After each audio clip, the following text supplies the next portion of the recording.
Hello everybody and welcome back to React TCG. Uh, we're back with some more Death Battle. They've got some great battles for us today.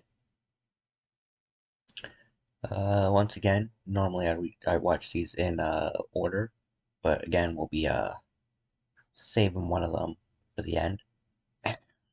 Got the Mega Man Battle Royale up here for the last battle. Should be here, but because it's like a huge five-way battle, I'm gonna save it for last. Uh, that being said, it's pretty surprising that this, with 5 guys, is almost as long as this one. So Thanos vs Darkseid should be a great one. That being said, we've already got a great one to start us off with, and that's Roshi vs Jiraiya. Um, I like both of these characters. Master Roshi, I didn't used to like him all that much, but then the Tournament of Power happened, and bro was on fire. Like, dude was. Hold on a sec here.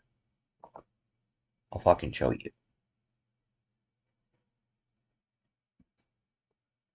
Roshi Tournament of Power.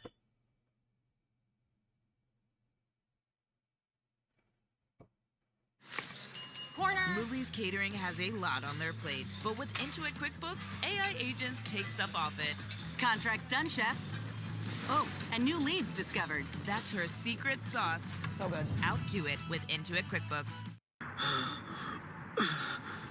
I can imagine you must have been a pretty decent fighter in your time. But unfortunately for you, that time has come and gone. The speech, man. Gave me new Still respect. Trying to get back up? Gave me new respect for this old man. Stop embarrassing yourself! Just accept your limitations and ease gracefully into retirement! My limitations can go straight to hell. No! Don't do it, Master Roshi! Yeah, don't push too hard! Shut up. Goku, Krillin, you're the ones who showed this old fossil he still had something left to give. That it was too soon to let the limits of age sentence him to sit idly by on the sidelines. Damn right. You boys who were never content to stop, who kept aiming for and climbing greater and greater heights, want me to take it easy? No, you don't! Think that's gonna stop him? Just go down already! Now listen to me, boys! Always remember these words. Work hard, study well, and eat and sleep plenty. That is the Turtle Hermit way. Damn right. We must master the art of peace in addition to the art of war. Shut up and fight! The Turtle Hermit School will be with you, always. Damn right. This will be my greatest, most powerful time.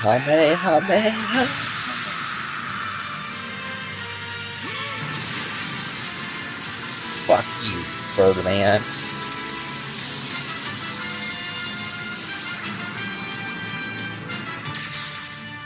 Oh, come on, Ganos, not you too! I knew you could do it, you old coot!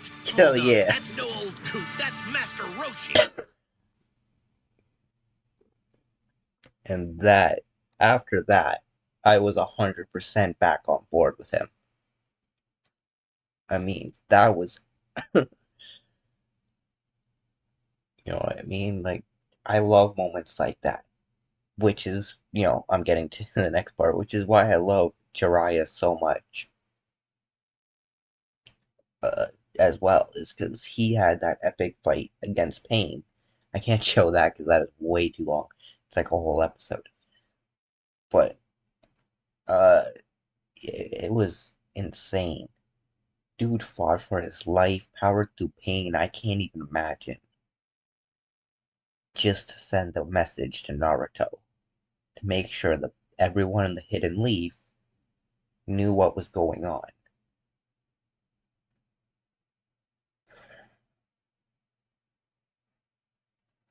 Even though, spoilers, it cost him his life. That being said, though, I think I'm gonna go with Roshi, just because that moment in the Tournament of Power, I won't say it's more badass than Jiraiya. They're on equal footing. They're both great.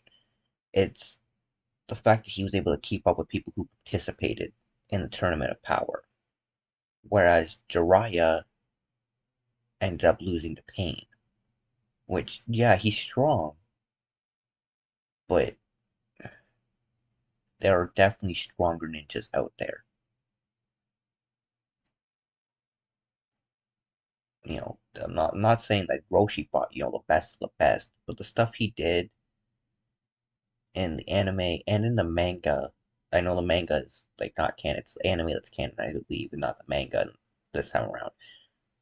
But in the manga, he was like doing some pseudo Ultra Instinct stuff against Master Jiraiya, or not. God, the fucking death battle, man, it's getting me all confused. Against fucking Jiren. That's why I got confused. Jiren.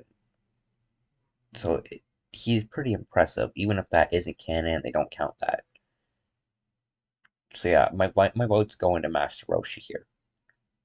Gotta stick with Dragon Ball. It was the first anime I ever watched. Well, maybe. I might have watched Yu-Gi-Oh! Or Pokemon beforehand, but Dragon Ball was definitely one of the first animes I watched. And actually, it might have been the first anime I watched all the way through. I've seen all of the Yu-Gi-Oh! Anime and all of the original Pokemon Indigo League anime, but I'm pretty sure I watched those after I watched Dragon Ball all the way through. So, yeah, that's my vote. Either way, it should be a great battle, and I'm not going to be upset no matter who wins. I just hope that these two old fossils give it all they got.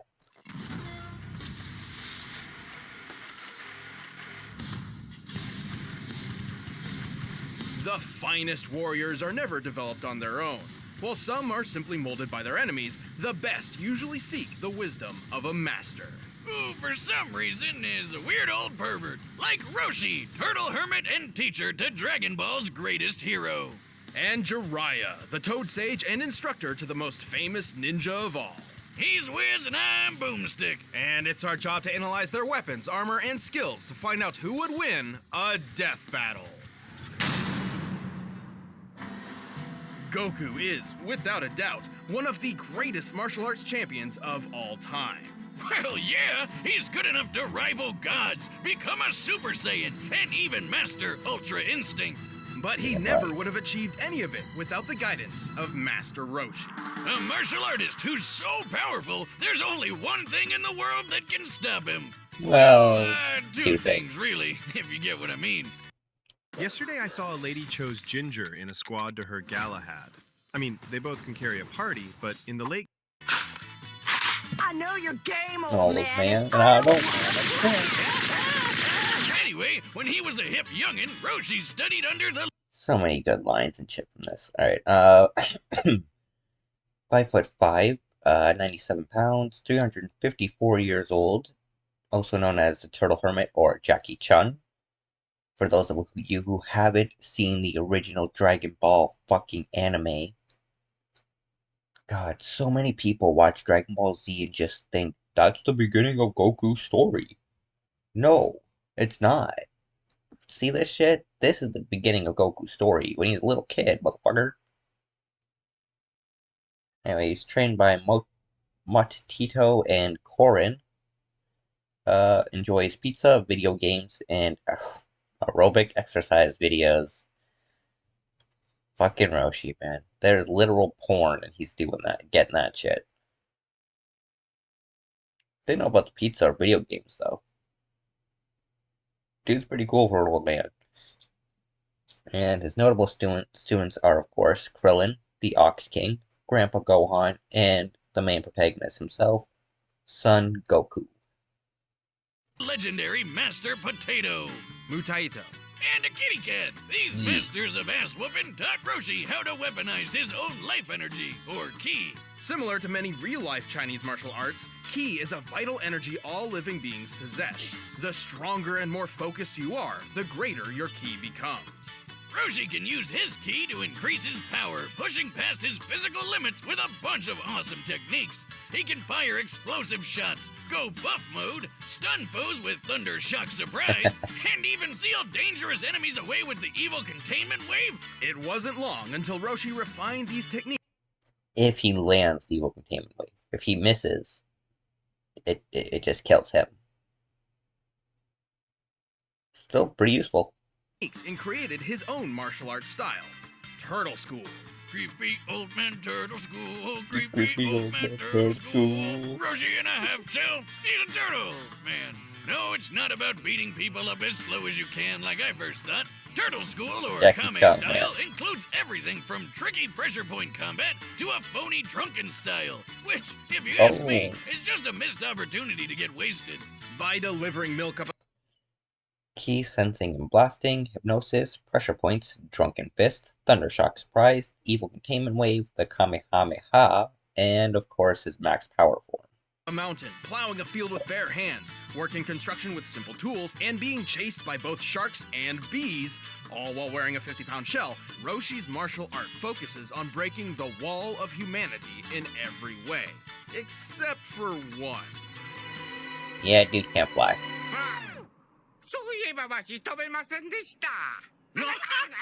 Despite most of his students learning it at some point, flight is actually a technique developed by his rivals, the Crane School. Yeah. Apparently, Roshi's just been a bit too stubborn to properly learn the skill, even after centuries of experience. How long has he been doing this?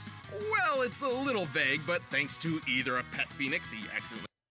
Roshi has also claimed he's drunk from the fountain of youth. This may, of course, be a metaphor, or perhaps he has accomplished 3 different methods of immortality. Either way, he does not seem to age at all. Yeah, bro, from the beginning of Dragon Ball to, like, wherever we currently are in Super, it's been like 40 years or something like that, if I remember the timeline right. It's been like around, at minimum, 40 years. And this dude has not aged at all. Hasn't gotten more wrinkles. Fucking beard hasn't grown. He hasn't gotten weaker.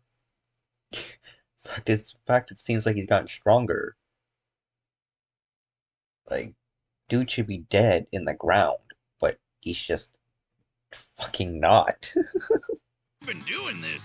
Well, it's a little vague, but thanks to either a pet phoenix he accidentally killed or the mysterious paradise herb, he's just shy of 360 years old. Damn! I'm just impressed he can still get it up for the girls after all that time. Boomstick, that's... No, that's actually is impressive. Dude's over 300 years old. And he is still chasing tail. That is honestly actually impressive. Good on you, man. I mean, you never actually succeed, but good on you. Well, I mean, yes, I guess medically speaking it is quite impressive. Where can I get me some of this paradise grass? I want to be chasing tail for centuries. Hell Good yeah. luck with that. But with all of those years spent honing his talents, Roshi dedicated 50 of them to developing one revolutionary technique. Kamehameha! Every kid, every single kid, when even if they didn't watch the original Dragon Ball and only watched Dragon Ball Z, they have all tried this. We've all tried to go Super Saiyan. We've all tried to fire a Kamehameha. Tell me and my friends used to do it so much that we used to joke, like, imagine just one day we actually somehow figured it out. We got Key to work, we just fired off a beam. We always were pointing that shit right at our TV, bro. We would destroy the thing we loved most just to figure this thing out. Yeah. I paused for another reason. Oh, right. 50 years. Took him 50 years to figure out how to, he invented this. Took him 50 years to figure out how to fire his ki in one destructive beam forward. Then a little kid comes along, sees you do it once, and masters and does the exact same thing in 5 seconds. I mean, yeah, it's not as impressive as yours, but the fact that he was able to fire it off at all, it's like, what the fuck? And then, from that point on, in less time than it took you to develop the technique, he develops more and more powerful versions, as well as, like, a ball version, and a fucking bendy version, and your one other student invents a fucking scattershot version. Bro, you got upstaged so bad.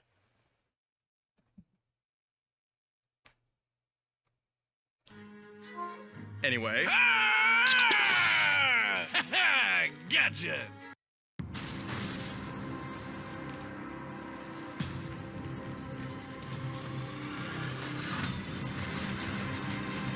Sorry. I was responding to a text. Way. Ah! Gotcha. Anyway, to be honest, devastating is an understatement. Well, yeah, he blew up. It took Roshi 50 years to perfect the Kamehameha, while Goku learned it in a single day. This implies Roshi is not as naturally gifted in ki manipulation as others, or more so relies on his creativity and ingenuity. I don't know about this. I mean, I can agree with it a little bit, because not like Krillin and Yamcha were able to use it too. Like, they were able to figure it out Krillin pretty much figured it out on the fly in the middle of a fucking fight against Chaozu. But you shouldn't compare him to Goku. Goku is a Saiyan, and they seem to have this weird ability, or I'm not sure if it's an ability or not, but they can see a technique once, and then they can pretty much use that technique. They still have to practice to master it. Like, when Goku fired off his first Kamehameha, it barely destroyed, like, the back end of a car. But the fact that he was able to use it is impressive. So, like, it seems to just be a Saiyan thing. Whereas Krillin, like I said, he was, I guess he was just strong enough to figure it out. You know, like I said, that's why I'll agree with it a little bit, because Krillin figured it out in the middle of a match without practicing. Wasn't very strong, but it was good enough. Whereas, it took Master Roshi, it says 50 years to perfect it. Like, that doesn't mean that he couldn't do something like what Goku did on his first time trying, where he fired off a little burst, or something like what Krillin did, where it's literally like a puff of energy that barely left the palm of his hands. It could have just took him 50 years to master how it works and perfect the beam. A whole freaking mountain with it. This peak was inspired by the real-life flaming mountains in China, standing up to 2,600 feet tall. With this in mind, we can find that to pulverize such a mountain, Roshi's Kamehameha must equal nearly 4 gigatons of TNT. But that's small stuff compared to the time he obliterated the entire moon. Yeah, like I said, people who have not seen the original Dragon Ball, like, everyone thinks it was Piccolo who destroyed the moon. And yes, he did. But he wasn't the first one. Goku, just like all Saiyans, used to turn in a grade 8. Except he couldn't control his, because he was a little kid, and didn't have any Saiyan memories. So when he looked at the moon, he would turn into an uncontrollable monster. He did this during a fight with Master Roshi. Master Roshi decided, well, only one thing to do, because he didn't know about cutting off the tail. He blew up the fucking moon. Then Goku got older, and he was never told that he becomes a giant monster because of the moon. But he was told by Kami that, if you got rid of your tail, the moon could be wished back. So he got rid of his tail, and he wished the moon back with Dragon Balls. And then it got destroyed again after that by Piccolo, because the same sort of thing happened to Gohan. He sees the moon, turns into a monster, but he doesn't have any control over it because he's a little kid, and Goku didn't know about it, so he never trained him to control it. And, yeah. He turned into a giant monkey, and then Piccolo blew up the moon because he didn't know about the cutting off tail thing, though he does remove the tail afterwards. In about 5 seconds? That's gotta be worth, what, like 10, 20 mountains? Wiz, how many mountains make a moon? Oh, more like 35 billion. First glance, Roshi's moon bust seems like an outlier compared to his other feats. However, if you scale to other characters around him, it's perfectly reasonable. To obliterate the moon in its entirety, the Kamehameha must have... Either way, that was like, it used all of his energy. Like, he was down to nothing after that. Like, they had to settle it with just fisticuffs because he had no more ki. So he can destroy the moon, but it takes like all of his energy to do it. Struck it with a force akin to 3 octillion tons of TNT. At least in the original Dragon Ball. Like I said, he seems to get stronger over the years. The fact that he's able to keep up in the Tournament of Power and that blast knocked that guy off the arena proves that. That's 27 zeros, by the way. Holy shit, Roshi's also super fast. He can fight an entire battle in a blink of an eye. Which might seem crazy, but Roshi is also able to snatch bullets out of the air that are fired at him from point-blank range. That gun looks like a British Sten, which can fire up to 600 rounds per minute at a muzzle velocity of nearly 1,200 feet per second. That means Roshi would have to react to the first bullet within 5 milliseconds. Additionally, each consecutive bullet would reach him just shy of 17 milliseconds apart. The maximum distance between any given shot looks to be about 3 feet, which means he would have to be moving at 180 feet per second in order to catch them all. Oh, if my hands could move that fast, I'd finally stop getting married. Whoa, boomstick. This speed is far from his limit, but Roshi's true talent is ensuring his students grow further and further than himself every day. Destroyed Fire Mountain, created the Kamehameha, caught a full clip of machine gun fire, obliterated the moon, withstood base Goku's Kamehameha, helped fend off Frieza's army, won the 21st World Martial Arts Tournament as Jackie Chun, and has defeated Tien, Kawaii, Dekori, and Ganos. Sadly, Roshi's frailty of age means his body can't always express just how powerful he really is. And using too much ki energy can cause all sorts of problems, like when his master Pistachio died using the evil containment wave. But while Roshi's pupils may surpass him, he remains one of the smartest fighters on Earth. He's tough enough to take down dozens of Frieza's soldiers and survived a beatdown from an alternate universe wannabe Frieza. He even took a barrage of death rays like a champ, the same move that killed Vegeta many, many years ago. And in the Dragon Ball Super manga, Roshi... Yeah, see, this is what I was saying. The Super manga is different continuity than the Super anime, which is the canon sequel to the Dragon Ball manga. Using this would violate the 4th rule of Death Battle. Rules are listed at the end of the episode. The episode is that, or the rule is, something along the lines of only the prime source material will be considered. All non-canon material will be discarded unless the non-canon material is supported by the prime material. So if in the Super manga, for what they're saying here, he uses Ultra Instinct sort of, but in the anime he never does that. If he was capable of doing that, why didn't he use it against some of his Tournament of Power people? He just, it's not something he can do. Move that killed Vegeta many, many years ago. And in the Dragon Ball Super manga, Roshi is shown to be so collected in battle, his movements sort of emulate those of Ultra Instinct. Yeah, that's not technically canon, but it does go to show how far Roshi's training can take him.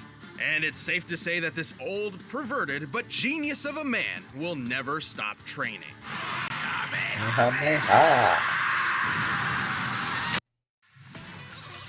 Fucking love that. When Professor's here with me.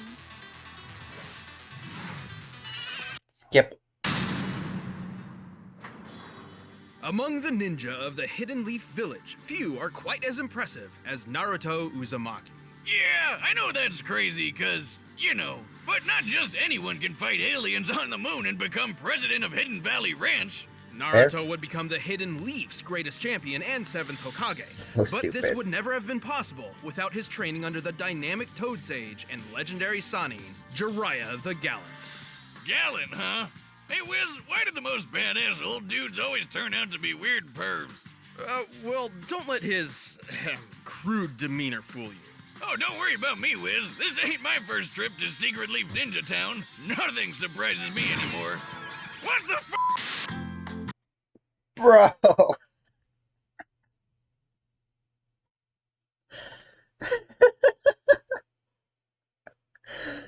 This is my first rodeo. Oh, what the fuck? Oh, God. That's a great picture of Boomstick, too, though.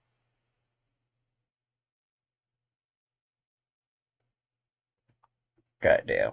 Ninja Town? Nothing surprises me anymore. What the f?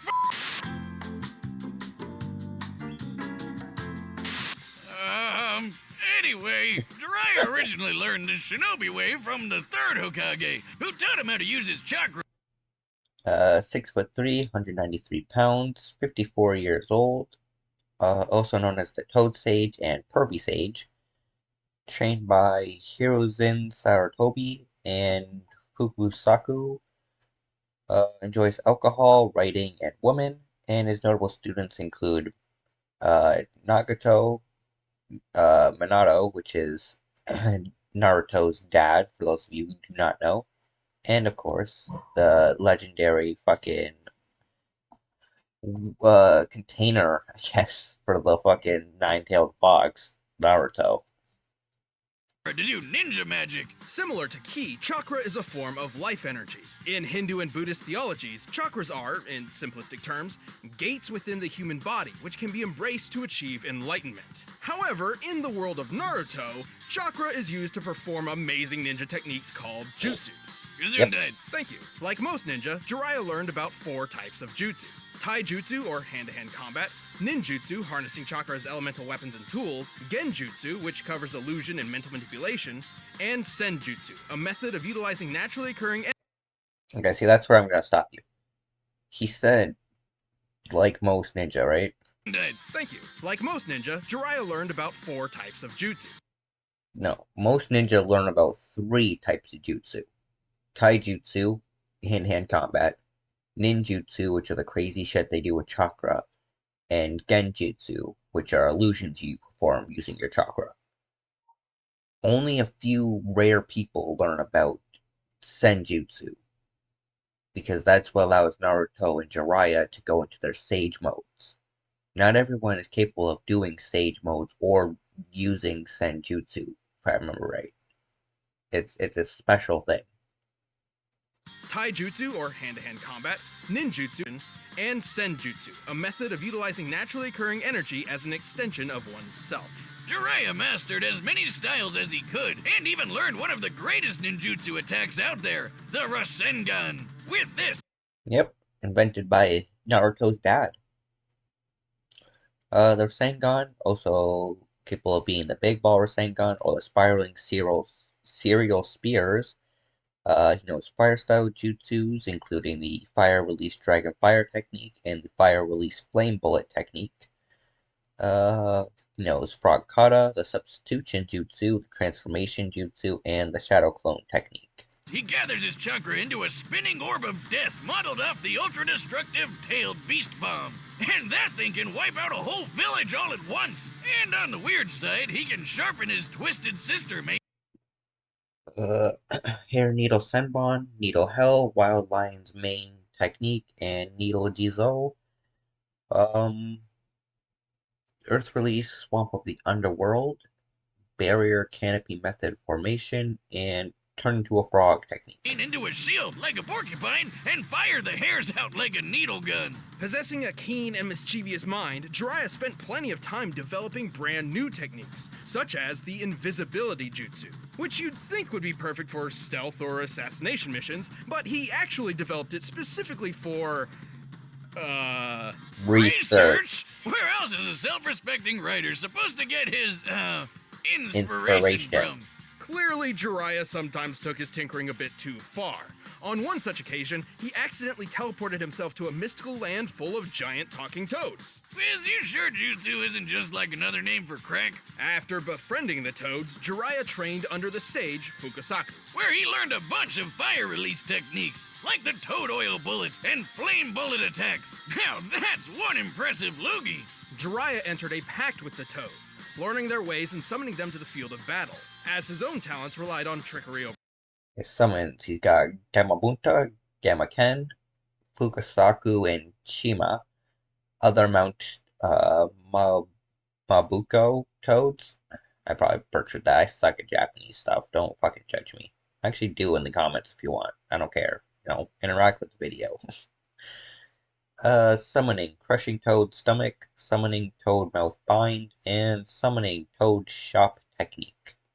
For brute force, such as hiding in shadows and manipulating his opponent's movements, the powerful toads were perfect allies. He can trap his foe inside a toad's throat, transform them into toads for interrogation, or even call a gigantic amphibian warrior to his side. Like the biggest grump you've ever seen. Gamabunta! I am the Hell wise and yeah. powerful Lord Gamabunta, the Chief Toad, and you're an idiot! Now shut up! Haha, Bunta, you crud. Yeah. While summoning can quickly drain chakra, Jiraiya has excellent chakra control and can always draw more energy to himself using Senjutsu. The old toad. And through Fukasaku's teachings, Jiraiya perfected the art of Senjutsu. Through their combined efforts, he entered a new mighty form called Sage Mode. Well, it takes a long time to get into. Sage Mode Jiraiya can do all sorts of things he couldn't before. Like the unpredictable martial art Summons Fukasaku and Shima, Demonic Illusion, Toad Confrontation Chant, Fire Release Big Flame Bullet, Sage Art, Gomon, Ultra Big Ball Rasengan, and other Senjutsu techniques. Frog Kata, and a deadly genjutsu, the Demonic Illusion Toad Confrontation Chant. Which sounds weird, so why don't we just call it your jutsu? Cause if you get caught, your soul is trapped by these big guys who desperately want a high five, leaving your physical body totally open to a swift kill.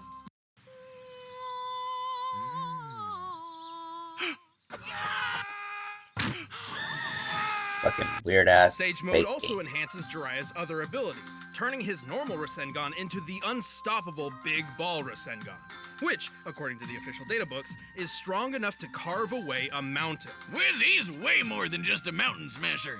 Jiraiya is quick enough to fight some of the fastest ninja around, like Kakashi and Itachi, some of which are fast enough to intercept lightning. The leader of a lightning bolt moves around 220,000 miles per hour, putting ninja like Jiraiya around speeds of Mach 280.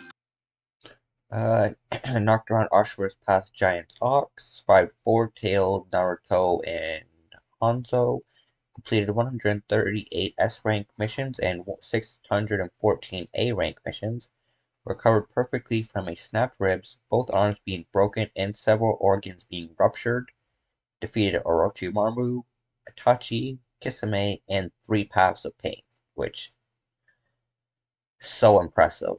Good on you, man. Right to the end, you gave it everything you had. Now I get why ninja are so awesome. Who needs guns when you're more than 100 times faster than bullets? While Jiraiya isn't exactly the strongest or fastest ninja around, he's certainly one of the most clever. Over time, he rose to become a Yeah, that's why he was named one of the legendary Sannin. Itachi Uchiha claimed that if he fought Jiraiya without backing down, that the both of them would die, even with allies at Itachi's back. Itachi is one of the deadliest ninjas to ever exist. That is true. He gave Sasuke a pretty good fight at the end there. legendary ninja and hero of his people, hailed by the honorable title of Sannin. And he's a gutsy one, like when he used his tricks to take out 3 of the 6 members of the emo rock band, Pain, before they tore his arm off, crushed his throat, and impaled him 5 times. But even while suffering excruciating Yeah. agony, Jiraiya proved strong enough to power through and send a vital message to his most promising pupil, paving the way for the next generation of heroes before being swept off his feet one last time. You know, I guess he was a pretty gallant guy after all. Goosebumps, man. That scene every time. Like, people who are fans of the show and didn't tear up a little bit at that scene, you're not a real fan. You didn't connect with the characters if you didn't tear up at least a little bit when you saw Jiraiya give it his all and die like that. As you can see, you fail! Jiraiya the Toad Sage falls victim to no woman's charm. Rare beauties fall for me! When you reach the stature I have, the ladies worship at your awesomeness! All right, the combatants are set. Let's end this debate once and for all. But first, if you're as hungry as I am for this fight, you may be interested. And Blue Apron. Da da da, talky talky talk. Death Pass. Ooh, this store's really close by. I don't know why. Who's this geezer? Hey, Fuzz for Brains! Where are the pictures? It's just words in here. Pictures? Oh. You fool! Words paint 1,000 beautiful pictures all by themselves! Bro just started a fucking fight. Just like over a porno mag.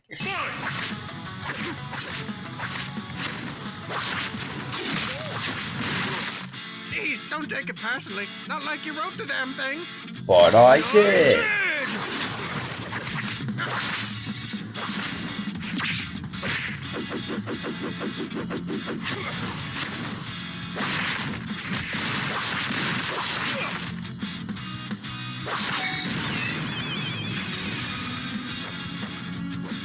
Oh, smart.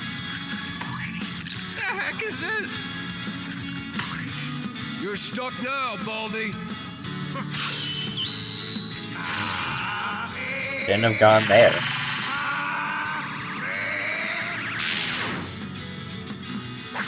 Woo!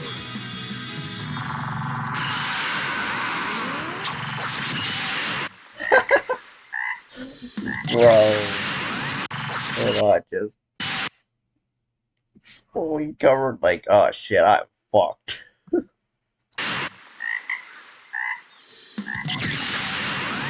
Oh, that poor toad. Shadow Clone Jutsu!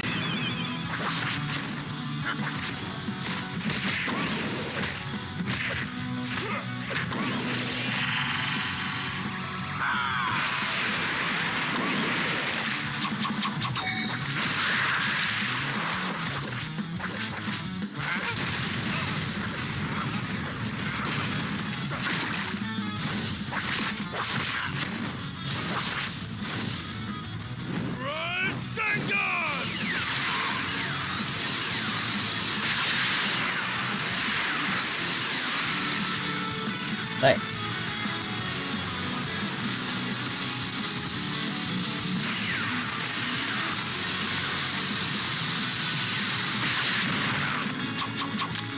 Summoning Jutsu! Jiraiya, you buffoon! What's this about? Hey there! Can you buy me some time? What? I'm not your servant. I'm the chief to... Get off my lawn!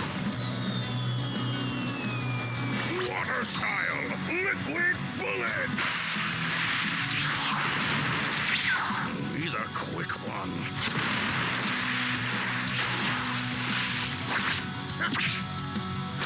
Evil containment wave! Screw you pervert! Who is he calling a pervert though? Roshi or Jiraiya? But like, damn, you just locked Kawabuta up in that shit, man. Only a coward lets others do their fighting for them. You Oh. have no idea. I've been back on the beach the whole time. Oh, he played you.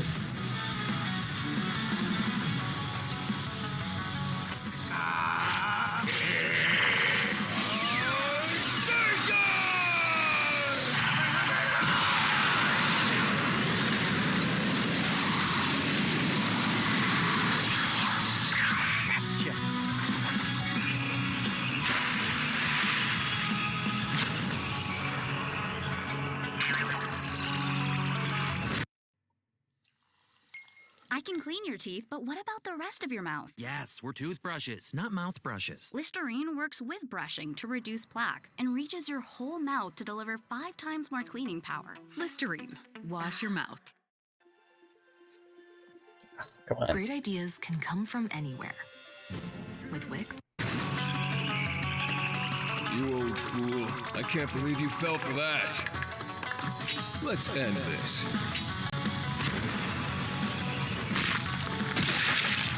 Oh. What?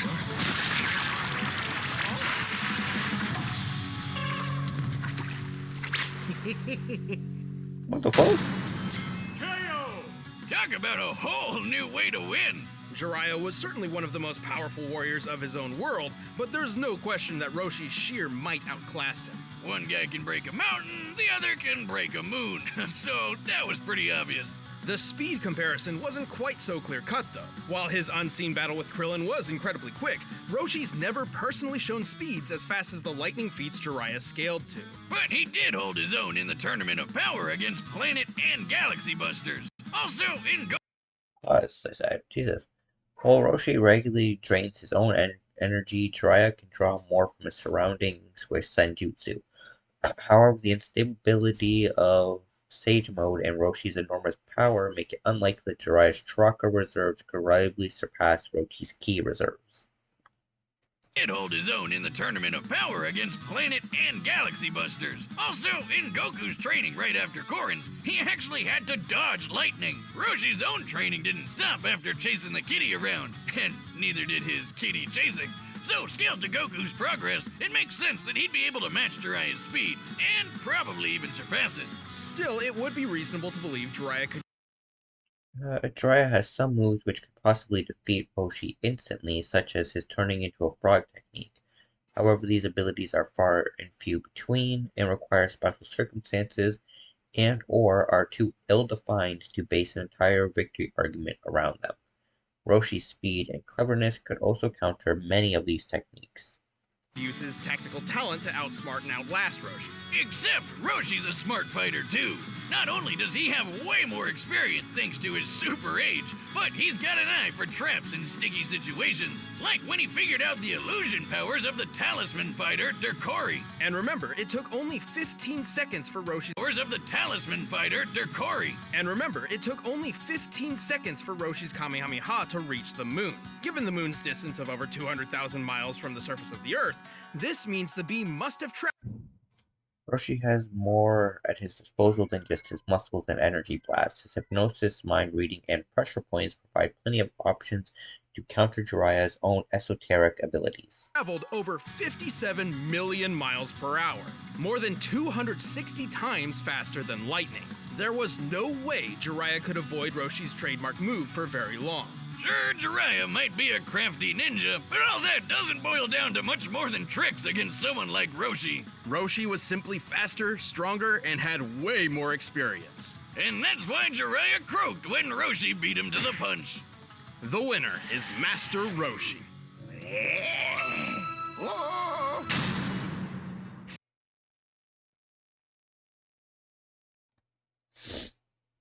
Up next, so next time on Death Battle, we've got. I don't like when they reset. Thanos versus Darkseid. I'm going with Darkseid for this one. It's a no-brainer, really. Thanos' gauntlet is powerful, but the Infinity Stones only work in his own universe. Darkseid's true form exists outside of, like, every universe, I think, but definitely outside of Thanos' universe, because he's from DC and not Marvel. I mean, he can kill... This thing here that shows is not Darkseid. That's just an avatar of him. Like, you can beat that dude and kill him 10,000 times in a fucking row. It's not going to affect Darkseid at all. He's not going to get hurt. He's not going to feel pain. He's not going to die. There's only... You gotta fight his true form for that. And I don't think Thanos can handle that. But we'll see. Hey guys, before we get started, I want to tell you about 23andMe, which is a DNA... No. We're just gonna skip past this and go to the fight. Some spend entire lives in search of it, while for others, it is their birthright. But what truly matters in the end is how it's used. Like with Thanos, the ultimate villain of the Avengers. And Darkseid, arch nemesis to the Justice League.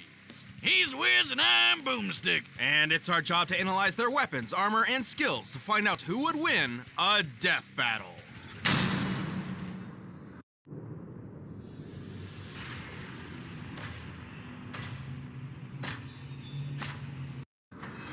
Over 1 million years ago, when mankind's evolution first broke away from the apes, the cosmic celestials arrived on Earth. They experimented on the human race, creating 3 separate variants. The powerful and beautiful Eternals, destined for immortality. Those with a latent mutated gene, which would one day spawn the X-Men. And a deformed, disturbing subspecies known as the Deviants. Like that one website with all the porn. What?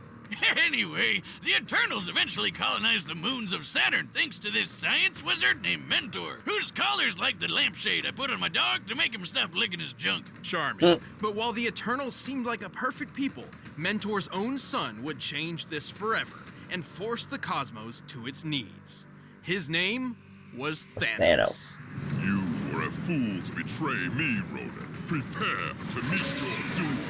Thanos was born into a life of luxury. Sure, his mom went totally insane and tried to kill him right away, but what do you think you'd do if you popped out a creepy California raisin baby? It seems the Celestials' experiments weren't quite so different from each other. Despite his eternal heritage, Thanos' large, disproportionate body and thick purple skin were thanks to a deviant mutation. Wait. Height 6'7", 985 pounds. Damn. Dude is heavy as shit. 2,235 years old. Is an Eternal. Birth name Dione, maybe. Homeworld of Titan, alias the Mad Titan or Purple Shrek. And former occupations, farmer, pirate, and of course, God. You'd think would mean everyone would hate him, but nope. The Eternals were super progressive and totally cool with a wrinkly grimace walking around. In fact, Thanos was greatly admired for his exceptional intelligence and creativity. He was set for a positive and decorated future. Until he threw it all away for a girl. Hey, I don't blame him. Lots of guys do crazy shit for hot chicks, especially when you're a secret murder-happy psycho who's obsessed with the physical manifestation of death. To earn Death's reciprocal love, Thanos took a journey. Thanos' desire to extinguish life to curb overpopulation is a unique invention of the Marvel Cinematic Universe. In the comics, it is a task assigned by Lady Death. But yeah, for real. I don't know why they changed that. Like, they tried to make us sympathetic towards him. But even if his planet was, killed by overpopulation and lack of resources, blah, blah, blah, blah, he had the Infinity Stones. He could have done anything. He didn't have to wipe out half of all life in the universe. He could have doubled all the resources in the universe. He could have tripled all the resources in the universe. Hell, he could have made them infinitely replenish themselves. He could have literally done anything because he controlled the fabric of reality, space, time, your people's very souls. Like, what are we talking about, bro? Dude was, they tried to make him sympathetic and tried to make it seem like he was the good guy or he was trying to help. But in the end, he was just an asshole. That's the end of it. He was an asshole. At least in the comics, he's doing it because he's in love with Death and he wants to, prove himself to her or some bullshit. But it's a typical villain reason instead of, I'm actually the good guy. Even though I could do anything if I wanted to be the good guy. A quest to ravage the universe in her name. And as an Eternal, he had plenty of superhuman power to do it. He was already the strongest and fastest Eternal around, but he boosted his power even more with bionic and magic enhancements. And while his physical and psionic abilities are impressive, his incredible genius led to building massive spaceships, shields that can withstand planet-level attacks, and even a time window. And the most badass throne ever. It comes packed with its own laser weapons, light speed travel, and it can teleport through space and time. And unlike most Eternals, Thanos has also dabbled in the mystic arts. Petrification, curses, even some of his throne's abilities seem to be more magic than hard science. Damn. All of this potential makes Eternal physiology, energy manipulation, psionic telepathy and telekinesis, personal force fields, robotic drones, stasis rifles, space throne, and a cosmic cube. Thanos an incredibly dangerous foe. Yeah, good luck trying to hurt him. He can survive pretty much anything, including a gun specifically designed to kill him. He even shot himself in the face with it just to prove how goddamn awesome he is. Don't try that at home, kids. He's strong enough to overpower 2 Thors at once, snap a universal weapon known for its extreme durability, and even lift the gargantuan Galactus engine. A giant super rocket big enough to move planets. According to Mr. Fantastic, and that guy knows his stuff, this thing is hundreds of miles long. While the Galactus engine's size seems to vary from comic to comic, Reed's assertion matches its appearance when it propelled Ego the Living Planet. By examining the engine in 3 separate parts, applying the density of steel, and comparing Ego's diameter of 4,165 miles, we've found that Thanos must be lifting about 50 quintillion tons. That's like holding up 140 trillion Empire. He has stood toe-to-toe with cosmic beings such as Galactus and Odin. Though without the Infinity Gauntlet, he has difficulty against their full power. State buildings. And he's doing this inside the gut of a living Kurt Russell planet that eats other planets and even stars. Man, I thought I had an iron stomach. But destroying a star isn't a simple thing. Any energy directed toward a star would just be absorbed and adapted to.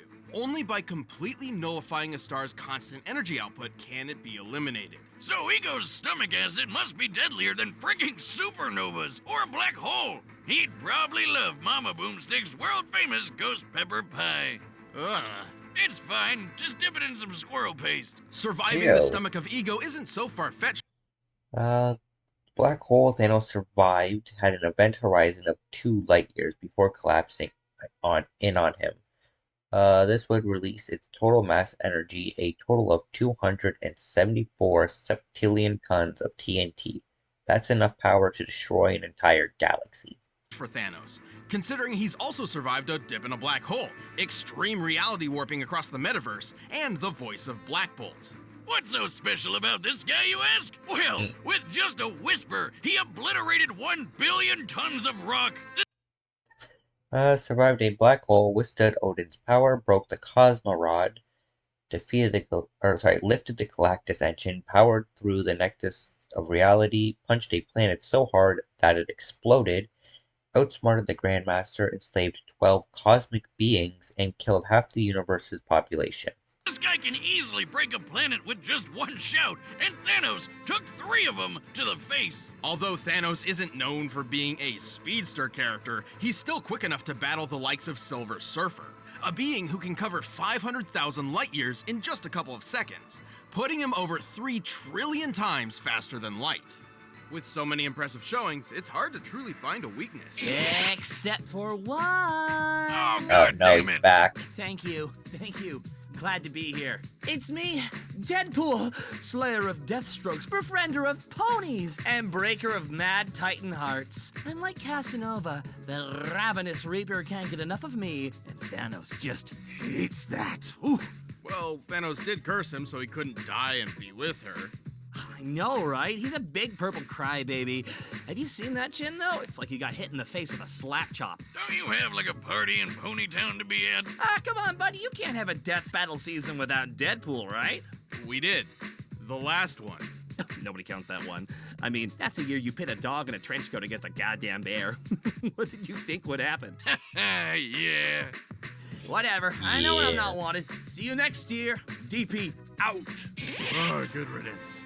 Even with all of these powers and abilities, Thanos still felt he needed something more to impress Death. Think he's compensating for something, Wiz? Oh, absolutely. So he built the Infinity Gauntlet, a golden glove which harnessed the power of 6 multicolored gems, known as Infinity Stones. With these, he could control the full spectrum of space. Power Stone grants incredible strength, durability, and energy manipulation. supplies power to the other gems. Originally red, is now purple. Space Stone grants immediate travel through all of space, such as teleportation. Originally purple, is now blue. Reality, mind, power, soul, and time. And with those... The Reality Stone grants infinite reality manipulation. Originally yellow, now red. Soul Stone grants the ability to see, attack, or steal a being's soul. Originally green, now orange. powers combined, he summons Captain Planet. Well, more like... The Time Stone grants complete control over time. Originally orange, is now green. And the Mind Stone grants limitless telepathic and telekinetic abilities. Originally blue, now yellow. So, now that you've seen all of that power, and his plan is, I'm gonna wipe out half of the universe instead of anything else. Like, he has literal, like, all that shit, man. Could have done anything. The destruction of half the universe, but sure, whatever. Steve? Oh, no. Same difference. But wait, isn't the Time Stone the green one in Doctor Strange's necklace? Well, in the movie universe, the Time Stone is green, but in the original comic series, it's orange. This is because every universe has its own... Recently, the Earth 616 universe was destroyed and restored. The Infinity Gems were recreated as the Infinity Stones, with their colors matching their cinematic universe counterparts. This happened once before, as they were all originally known as Soul Gems. Yeah, see, this is the originals. Then when they were recreated.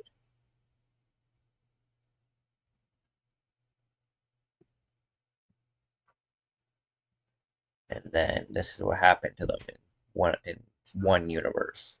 Shattered, shattered, shattered, shattered. This one's missing. And shattered. Unique Infinity Gauntlet that works exclusively there. And sometimes the stones are different in color. Here, just follow this handy diagram I made. Yeah, don't care. So with all the stones, he wiped out half the universe with only a snap of his fingers. But he also started going a bit crazy and began to doubt his ability to perform. Hey, happens to the best of us. Yet it never keeps the Mad Titan at bay for long, whose constant lust for power and godly status in the universe is only matched by his drive to just kill everybody. Yeah. Dread it. Run from it. Destiny arrives all the same. And now it's here. Or should I say, I am. Such a cool 10 billion years ago, the primeval old gods clashed in a cosmic civil war called Ragnarok. That the one with Thor and Jeff Goldblum? No.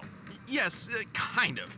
The battle was so great that the result was an explosion that tore the gods asunder, sending a great god wave throughout the metaverse, eventually birthing a new generation known as the New Gods. How original!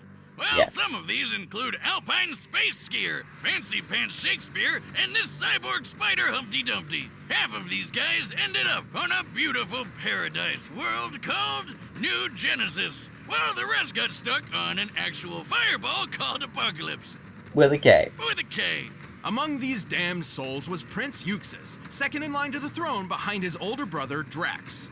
Not Dave Bautista Drax, but DC Drax. Aw, man, I really like that guy. He's not afraid to say what he's thinking. No, he's Marvel. Horrifying to look at, yes. To rule Apocalypse, Drax was meant to enter the mysterious Omega Pit and absorb the Omega Effect, a force of destructive entropy bound within Apocalypse. But being the crafty bastard he was, Euxis tricked DC Drax into getting killed and stole the loot for himself. And so the Omega Effect transformed Euxis into the physical manifestation of tyranny, Darkseid. Now what? Now you die. As the king of Apocalypse, 8'9", 1,815 pounds, over 245,000 years, is a new god. Birth name is Euxis, also known as the Dreadlord and God of Evil. Enjoys sitting in other people's chairs, and every Christmas Santa gives him a lump of coal. Yeah, for those of you that don't know, Santa exists in both the Marvel and DC universes. And the DC universe, bro braves apocalypse, gets past all these soldiers, all his weapons and shit, and hands him a piece of coal. Cause fuck Darkseid. Darkseid entered a war on the universe. Whether he was kicking New Genesis' ass or giving the Man of Steel a hard time, Darkseid was always working toward his one goal: conquering all life. And thanks to his new god physiology, he has incredible superhuman strength, speed, agility, and even immortality. He's already over 245,000 years old, and that's given him plenty of time to push the limits of the Omega effect. He's got a whole bunch of cool Omega powers that break all the rules of nature. He can teleport across time and space, fly at unthinkable speeds, warp reality around him, and grow supersized. Something he's pretty used to doing. The scale between the Prime universe and Darkseid's own universe, the Fourth World, is vast. He travels between universes via boom tubes, which automatically adjusts his size to what is considered normal within his destination. Otherwise, he'd have a hard time fitting in, given that the normal size of a new god is about the size of a star.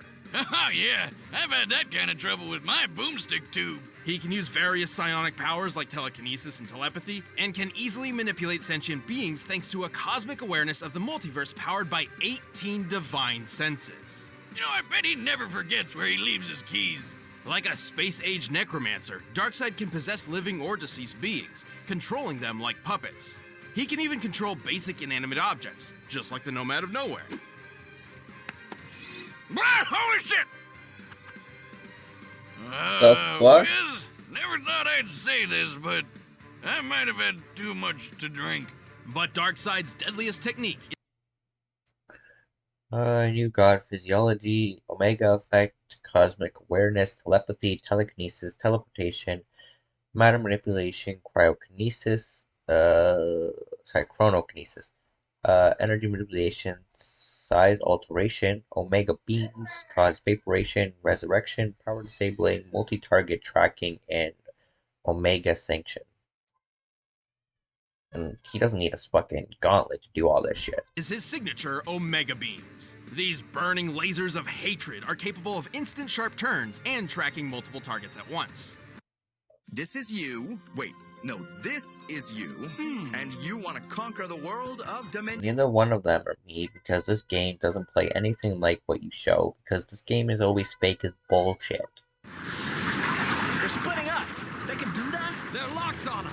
On contact, the beams can either disintegrate their target, transmute matter, erase. A Mega Beam can turn invisible and phase through objects until reaching their target. They can also lock onto the target's atomic frequency, making them nearly impossible to avoid. Beings from existence or trap enemies in the Omega Sanction. The Omega Sanction is a sort of life trap. Its target enters a self-contained reality where they live out an infinite number of lives for eternity.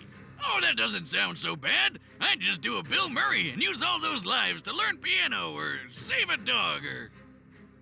Yeah, that's probably about it. Well, there's a catch. Each life in the Sanction gets progressively worse as it goes, including how you die. When the third Mr. Miracle was trapped in it, he was fairly unaware until he was beaten, burned, mutilated, and castrated, broken to a point of intentionally overdosing. And that was burned, mutilated, and castrated. Shit?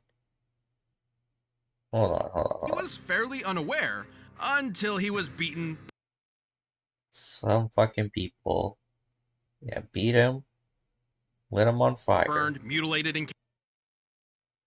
Don't have to do this, I'm begging you. Listen, damn. Pull his legs apart while I get the bulk. Oh my god. Castrated, broken...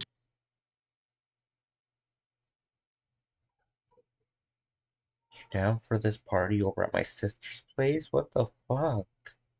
To a point of intentionally overdosing. And that was just... Metron, where are you? Who's Metron?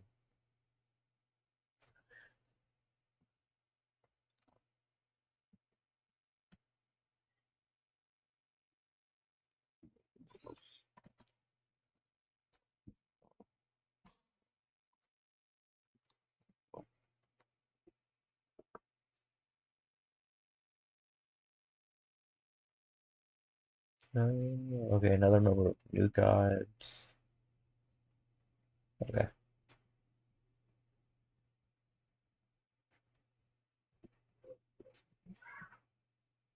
His first life in the Sanction. Oh. No thanks. I'm good.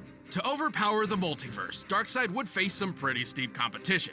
However, his power eclipses those of even some of the strongest heroes around. He's fast enough to take a trip to the Source Wall in just a few seconds. That's at the very edge of existence. So, like, you're not gonna be able to map quest that shit.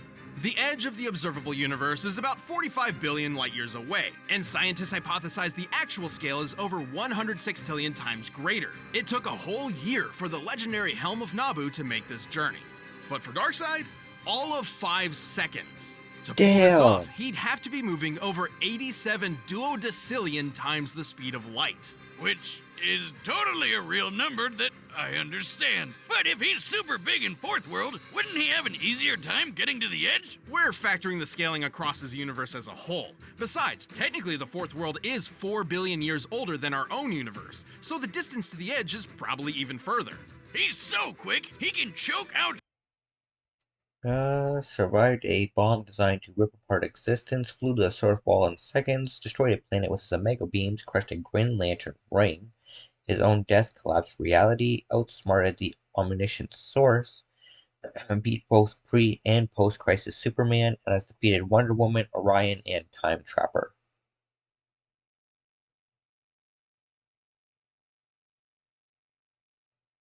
Superman before he even sees him move, or knock him out cold in just a few bitch slaps. And Superman can survive supernovas to the face. Also, since Darkseid wasn't affected by the Crisis Mega Reboot, it's still canon that he can blitz pre-Crisis soups who can sneeze solar systems away. Darkseid is strong enough to crush a lantern ring with ease, destroy planets with his Omega beams, and wipe out the Justice League with a single strike. Even with all this power, Darkseid believed he could not dominate the universe until he discovered his ultimate prize, the anti-life equation. Ha! I knew numbers were bad for you. Take that, Miss Jensen, and your stupid ruler. Oh shit.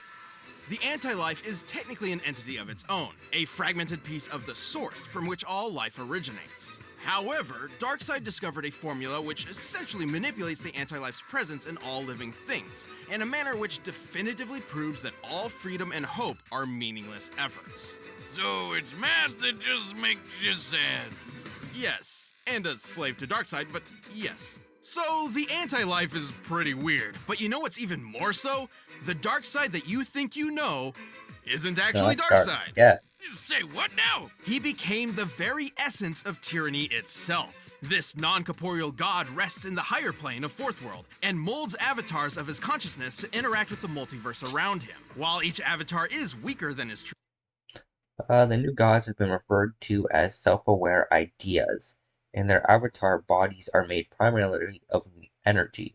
Writer Grant Morrison has stated in a 2008 interview that the true Darkseid, seen in Final Crisis, is the first time he has ever been shown in full. Self, it's a necessary handicap, as his own existence in a universe other than Fourth World would shatter the laws of reality, ending time and space as we know it. Wow. The sheer power of the Omega effect threatens entire cosmos, similar to how its equal, the Astroforce, could counter an Oblivion bomb, capable of annihilating the universe in a single blast.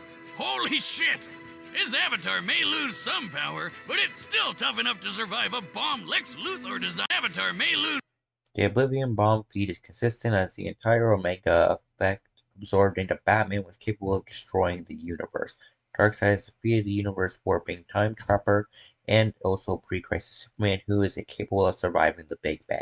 Some power, but it's still tough enough to survive a bomb Lex Luthor designed to rip apart existence, and a shot from Marvelous Marno's Master Blaster, which sounds like it was made up by a circus clown. And that kind of makes sense because apparently no life form can stand up to it. Just like clowns. Except for Darkseid. Well, Darkseid isn't immune to all guns. All you need is a neat little Radion bullet. Think of Radion as the New God's kryptonite. Despite all his power, Darkseid is far from invincible. He's had his heart ripped out, his soul stolen by death, and his essence shattered by Superman, singing. Hey, Darkseid, look at this photograph! To this day, even after so many cataclysmic events, the Lord of Apocalypse continues his mission. Every living being in the multiverse will bend to the will of Darkseid. It seems I have you to thank for my resurrection. Though your world will suffer slowly, I grant you a quick death. Oh shit. All right, the combatants are set. Let's end this debate once and for all. But first, I need something to... Yeah, Blue Apron. A death battle! You can fly, you can teleport, it'll send you through time and space, and it's perfect for gaming. You follow me? Sure you do. You're a forward-thinking guy. At last, there it is. Hey, Thanos! Buddy! How are you doing? Rocking that chin, as always. Yay! Get off my throne and kneel. Face death at the hand of your new emperor. You know not the infinite wealth of destruction I command.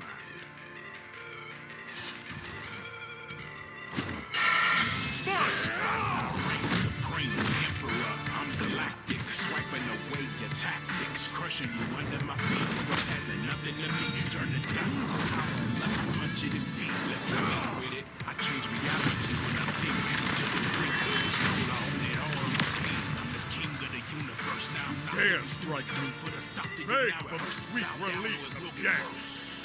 You first.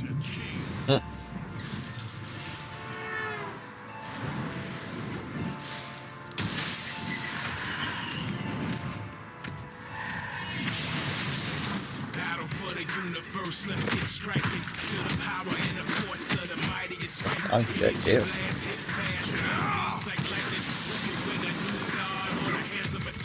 I'm the king. I'm the king. Yeah, hard and pride crash like when stars collide. Feel it all inside. I'm ready for your soul demise. I'm the king. Get out of that.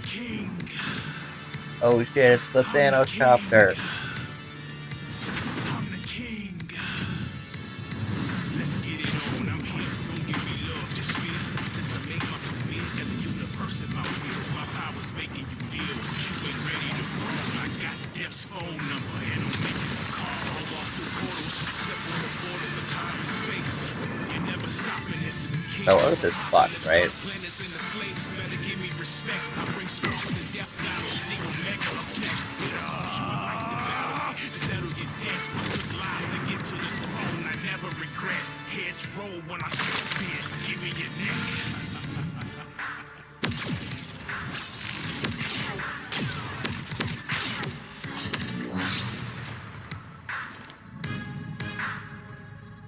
Hi, Jupiter.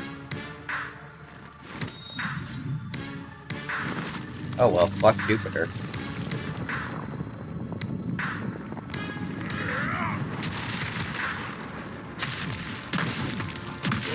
Oh.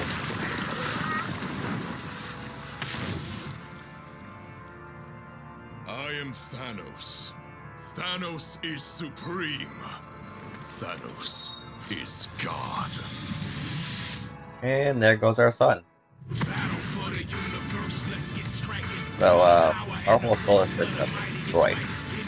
Yeah.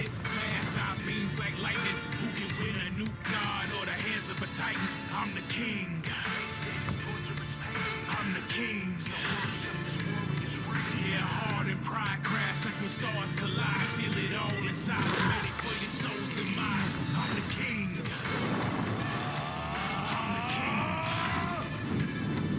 I'm the king.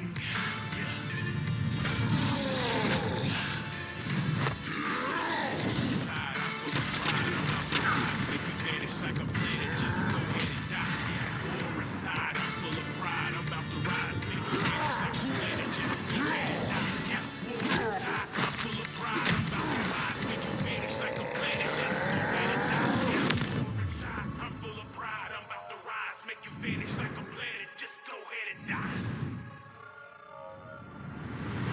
There goes our universe.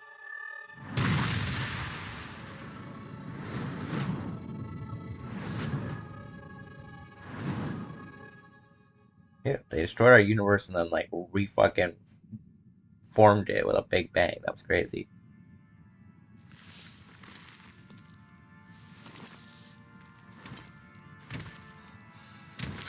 These games bore me, but this will bring a smile to my face.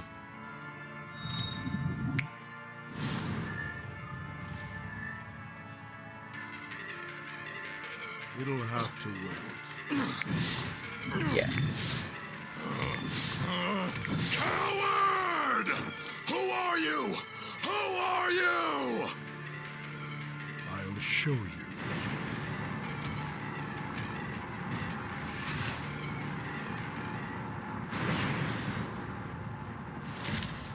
Bro just walked to his death.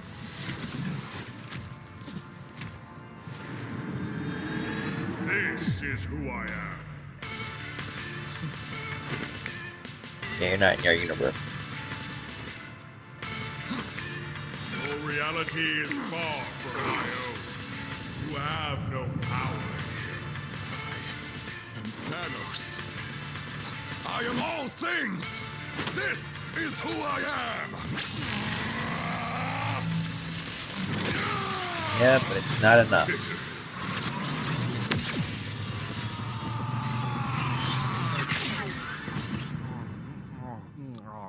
Oh man. Is he looking at us?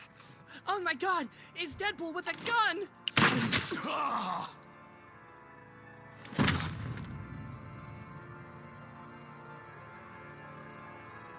Behold in endless death.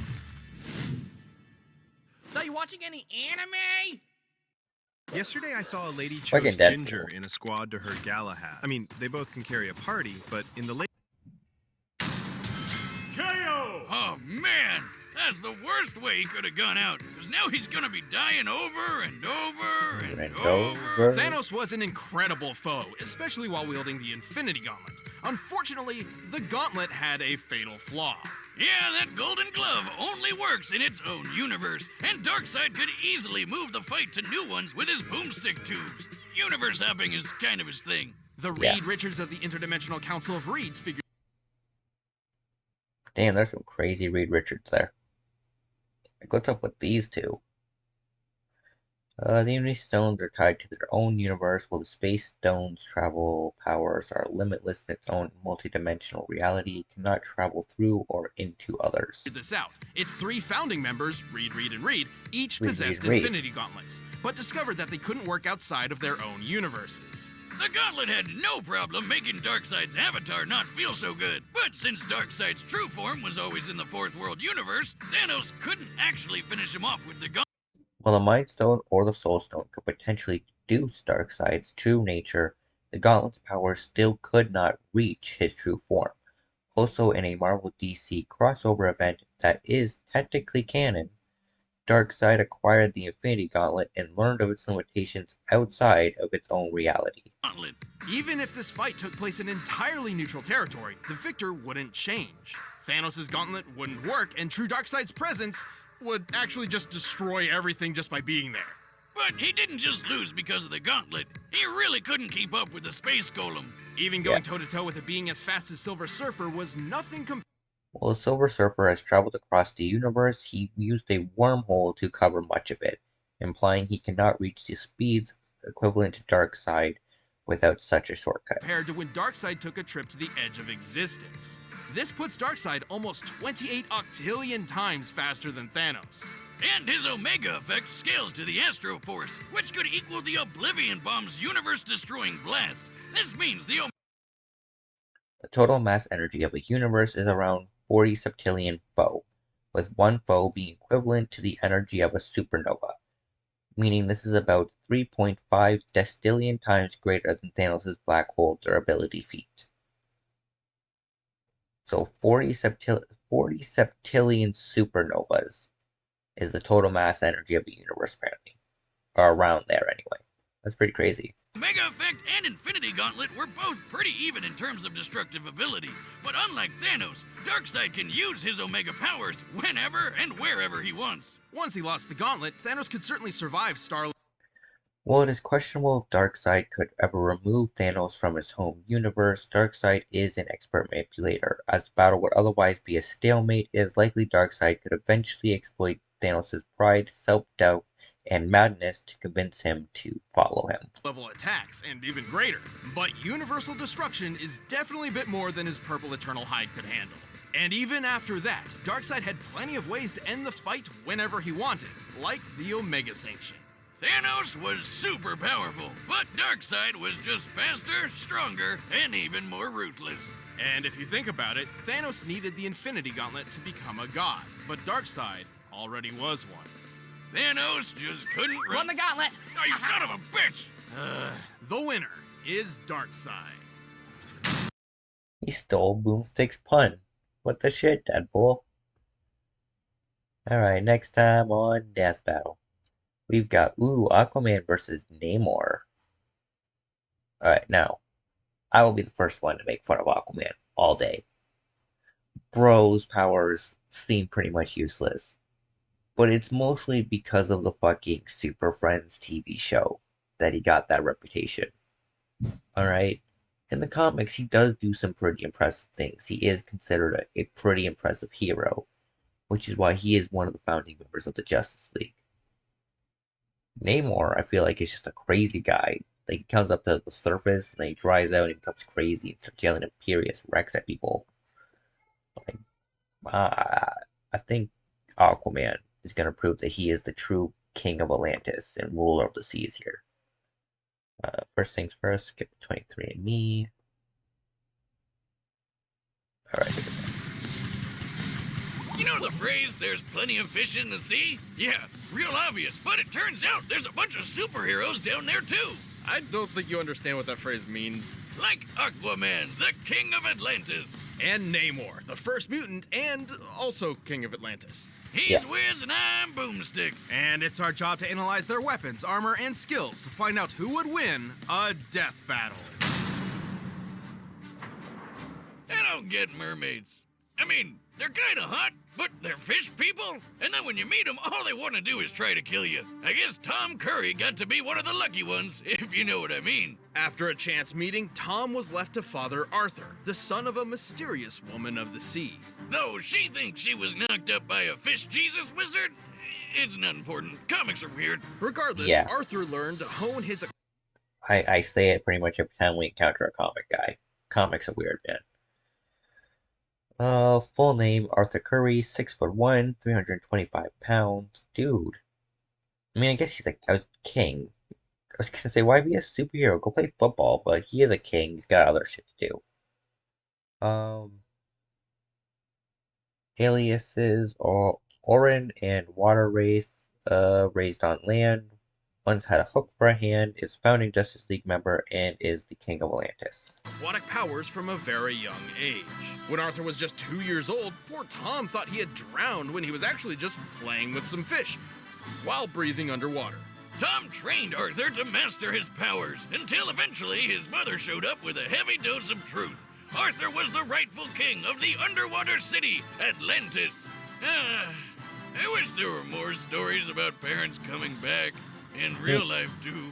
And so, Arthur would descend the ocean depths to claim his birthright and maintain the peace between land and sea as the king, the superhero, Aquaman. That Oh, are you one of the people who thinks that Aquaman is lame? Well, think again. He's super... Marine telepathy attuned to the clear. Underwater adaptation, superhuman strength, superhuman speed, accelerated healing, superhuman durability, and enhanced senses. Super strong, super fast, and can chill deep underwater for as long as he wants. And no, he doesn't just talk to fish. He dominates their brains and forces them to bend to his will. Only if he has to. He prefers to telepathically communicate with them, and most sea life respects him enough to come to his aid. Except for piranhas, apparently, which ate off his frickin' hand.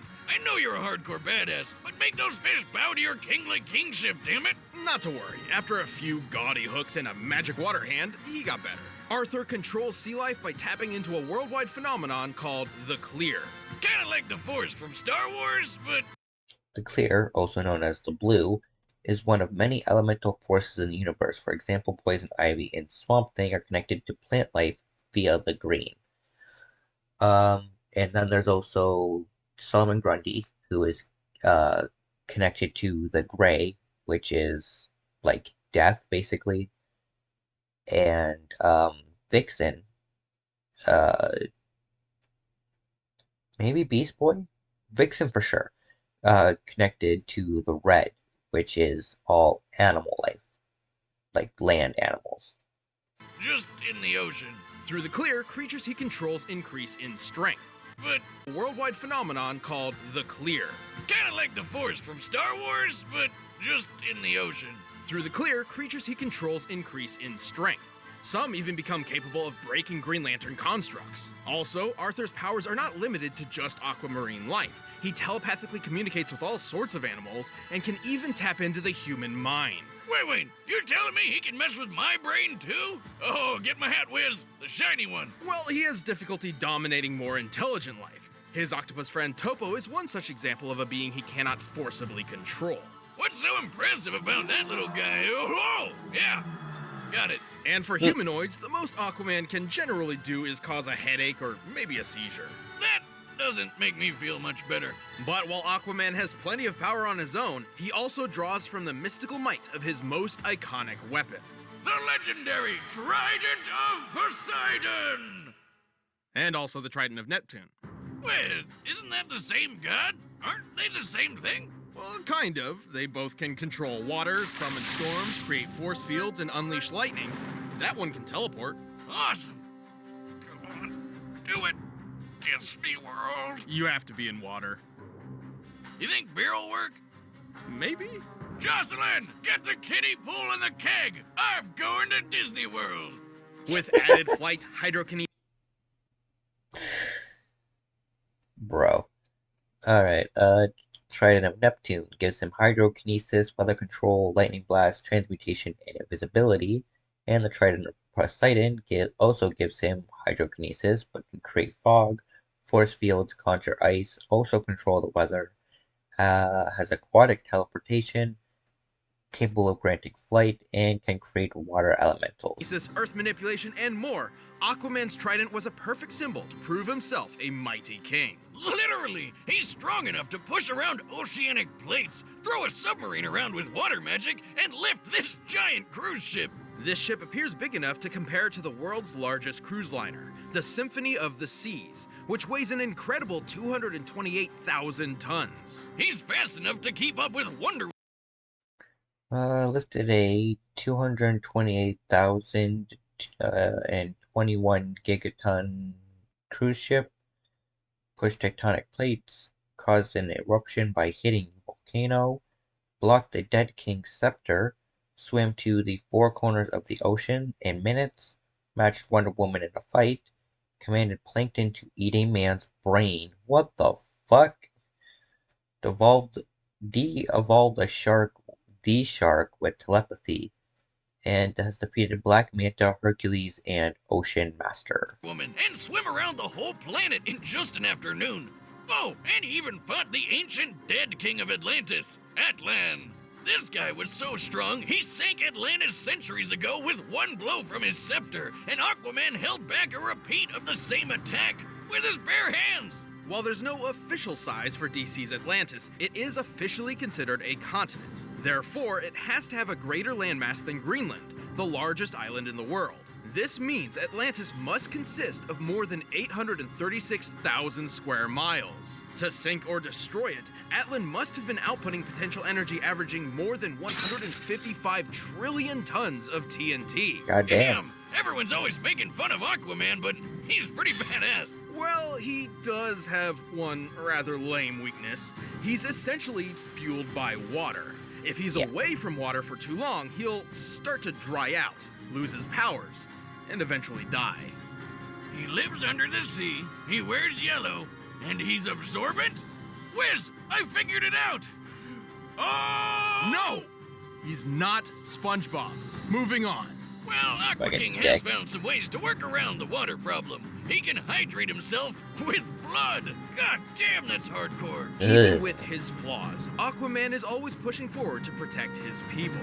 He may seem strange and silly, but he truly is a worthy king of Atlantis. Tell the surface dwellers to respect the sovereignty of my seas, or we'll return and finish what we've started. Fuck you, Aquaman.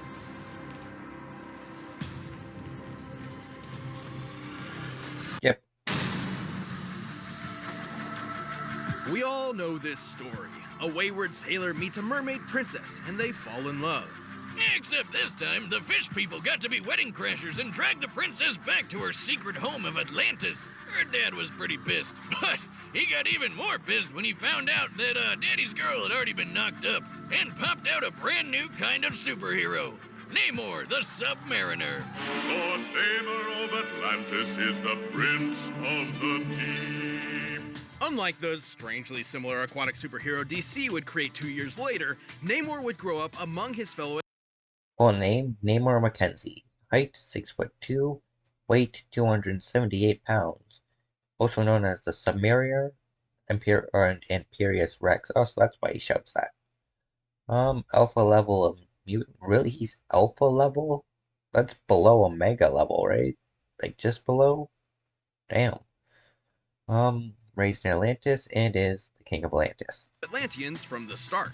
As the Prince of the Ocean, he received an impressive royal education, along with a sizable distrust of humankind. Yeah, I'd have a problem with humans too if some of the first people I ever met were Nazis. As the rightful heir to the throne, it was Namor's duty to protect Atlantis.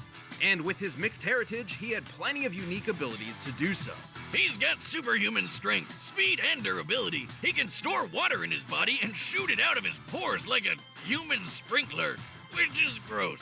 Far more impressively, he can teleport.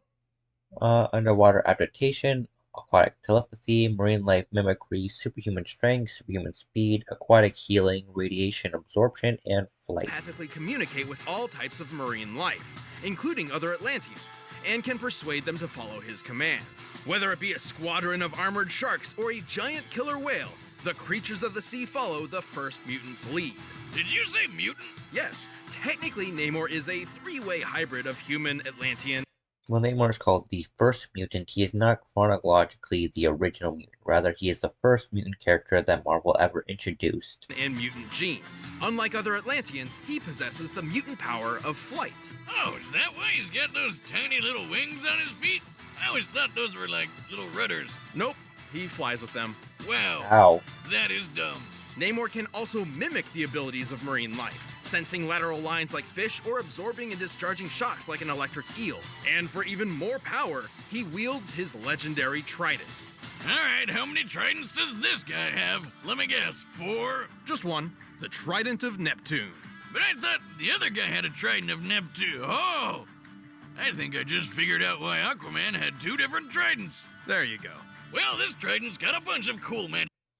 Neptune's trident, water manipulation, mystic beams, energy blast with damaging, cursing, or healing attributes, mystic formation transforms objects and peoples, and the horns of Proteus summons powerful sea creatures. Powers. It can control water, shoot lasers, turn people invisible, and if Namor needs some backup, he can animate objects and his surroundings to create living beings to fight alongside him. And that's not even the only magic doohickey Namor has. He can use the horn of Proteus to summon sea monsters like Giganto, which is a super whale with arms. Look out, birds with arms, I'm starting a new subreddit. The Giganto is strong enough to withstand the blast of an atomic bomb, and yet it still pales in comparison to Namor's own strength. No kidding! The Submariner is strong enough to match the savage, incredible Hulk, who's lifted 150 billion tons of rock for over a minute. If that's not good enough for you, how about the time Namor held up a whole frigging island all by himself? He's quick enough to catch the Human Torch. Held up the island Utopia, made Thanos bleed with a punch, resisted Purple Man's mind control powers, survived a 9,000-ton naval destroyer, outswam a heat-seeking missile, matched the Hulk in a fight, matched Made out with a humanoid tapered. Why is that a feat? Broke the Crimson Blades aside. That's actually impressive. Defeated Orca, Tiger Shark, and Atuma. Absorbed and discharged electricity powerful enough to injure Dr. Doom. Took on Thor Trident to Hammer. Survived a mountain falling on him.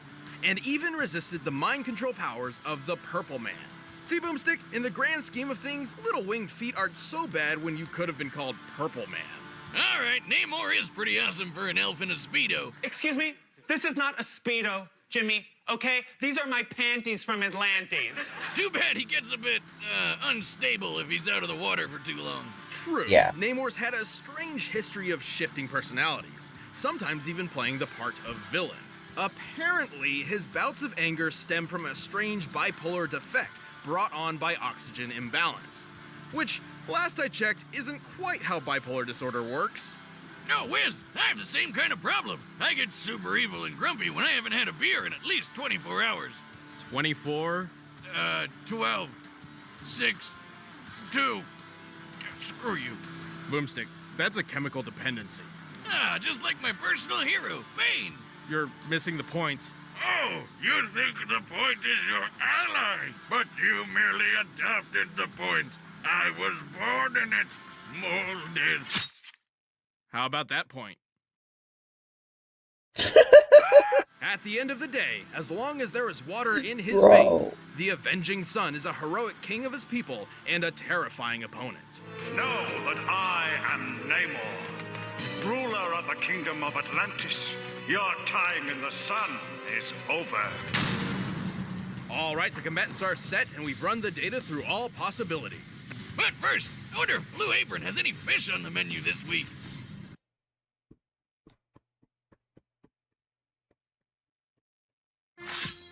Hold on. Weird ass fake game again.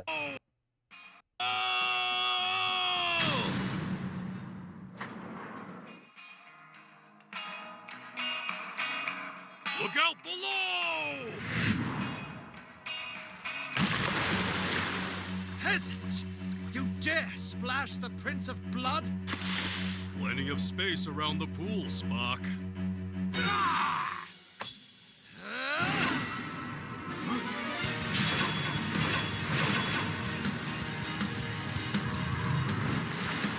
You may be a prince, but I am the king of the seven seas.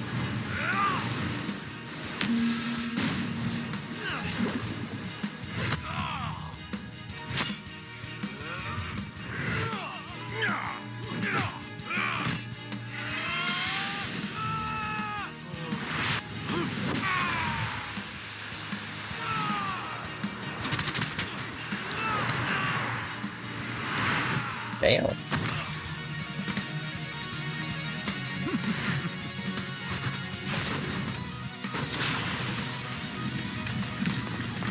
Oh shit.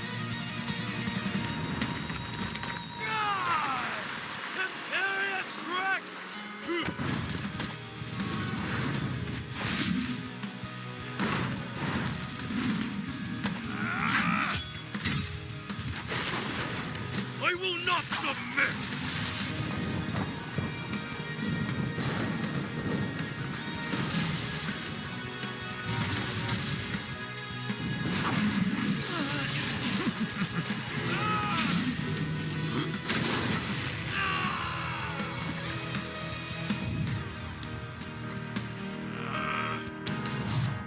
Everyone has their place.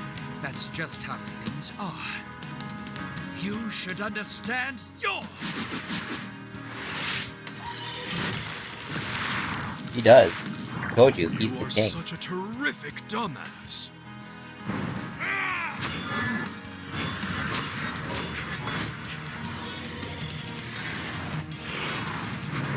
Dolphin power.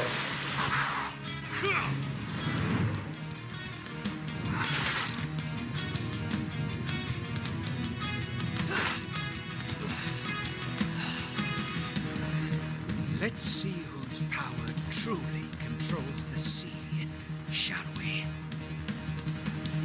I dig it. Really?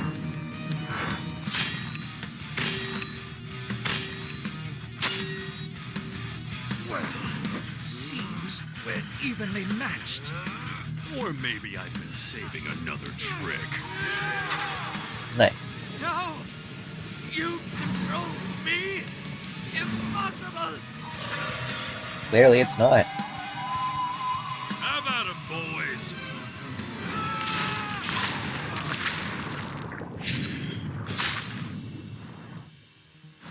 Dinner's on the king tonight. Damn. KO! Oh man, am I underwater or am I just sweating so much from how intense that got? Aquaman and Namor's powers were so similar and well matched, this fight could have reasonably gone in either one's favor. In fact, neither had many powers that the other did not possess in some way. Like how Namor had his mutant wing feet, but Aquaman's magic trident could let him fly too. Still, while Namor could certainly have won this in some circumstances, Aquaman had the potential he needed to take the victory more times than not. Namor could match Savage Hulk, who held up 150 billion tons. But remember, Aquaman stopped Atlan's continent-crushing attack, which had a potential energy over 150 trillion tons of TNT. Not exactly a one-to-one comparison, but consider Namor's own similar feat, keeping the island Utopia from falling. We can estimate the island's size and weight using this panel, coming to a little over 178,000 tons. Considering the weight applied as force through the pillar Namor was pushing up, this means the potential energy exerted onto Namor would only be 1,425 tons of TNT. The energy Aquaman stopped was 109 billion times greater. Sure, Namor was fast enough to easily catch up to the Human Torch, who flies over 140 miles per hour on a normal day, and sometimes even thousands of times the speed of sound. But Aquaman has routinely kept pace with Wonder Woman, who has been frequently shown to move. Wonder Woman was fast enough to block trillions of pieces of a shattered god as they flew through the universe faster than the speed of light. Thousands of times the speed of light. Yeah, but none of that strength and speed would matter if the Submariner just ordered a bunch of sharks to eat him first, right? Namor could command sea life, sure, but Aquaman could directly dominate their minds and force them to act on his will. And while Namor can telepathically communicate with other Atlanteans, he could not create hemorrhages or seizures like Aquaman could. Though Namor could certainly resist these mental attacks, similar to how he survived the Purple Man, this is still solid evidence that Aquaman's telepathy was more powerful. Oh, and don't forget, Aqua King can make his underwater buddies physically stronger with the Clear, while Namor was stuck commanding plain old everyday fish. Overall, while their extremely similar powers were so closely matched, Aquaman had the edge in just enough of them to prove himself the strongest king of the sea. Aquaman could see victory, but at least Namor trident. The winner is Aquaman. Hey, thanks for watching the first episode of Season 6. If you want the back... Alrighty, next time on Death Battle.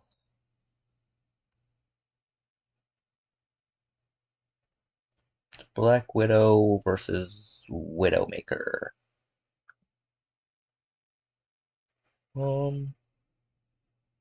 I like Widowmaker. She's like when I played Overwatch a little bit, she was my main. But I think I'm gonna go Black Widow because she's an Avengers. I feel like she's just better trained than Widowmaker is. Has more experience fighting like gods and shit.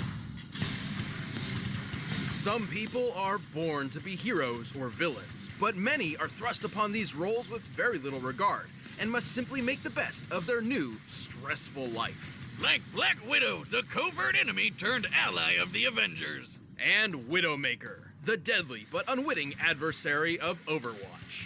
He's Wiz and I'm Boomstick. And it's our job to analyze their weapons, armor, and skills to find out who would win a death battle.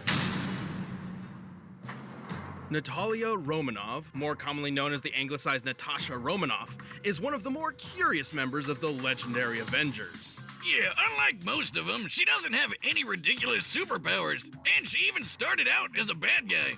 Like many secret agents, Natasha's past is a mystery. Real name, Natalia Romanova. I'm sorry I had to say it like that. It just looks so stupid, man. 5'7", 131 pounds. Whoa, what? She's 91 but only has a body with 30. I did not know that. That's pretty crazy. freaking 91, but has the body of a 35-year-old. Russian, also known as Yelena Belova, Black Pearl, etc. Widowed by Alexei Shostakov, classically trained ballerina, kind of. One account claims she was raised by a soldier named Ivan Petrovich, who taught her the art of combat. His teachings were so affluent that Natasha was kidnapped by an order of assassins known as Black Widow's backstory is intentionally left vague as possible to lend precedence to her work as a spy. However, regardless of her past, she always ends up in the same place. the Hand, intending to train her as their master assassin. Luckily, Wolverine and Captain Boy Scout rescued her, but she eventually put her talents to use, working for the KGB and becoming a famous ballerina. However, the most likely story was that Petrovich admitted a young Natasha to a secret Soviet program called the Black Widow Ops. There, in the infamous Red Room, Natasha was trained to be the deadliest spy in the world. She learned all sorts of stealth, assassination, and martial arts techniques, including the newly invented Sambo style, which is basically like street fighting judo mixed with the craziest grappling moves ever. Like, how does she even do that? Russian's magic. She learned dozens of other martial arts, including karate, Muay Thai, Aikido, and Kung Fu.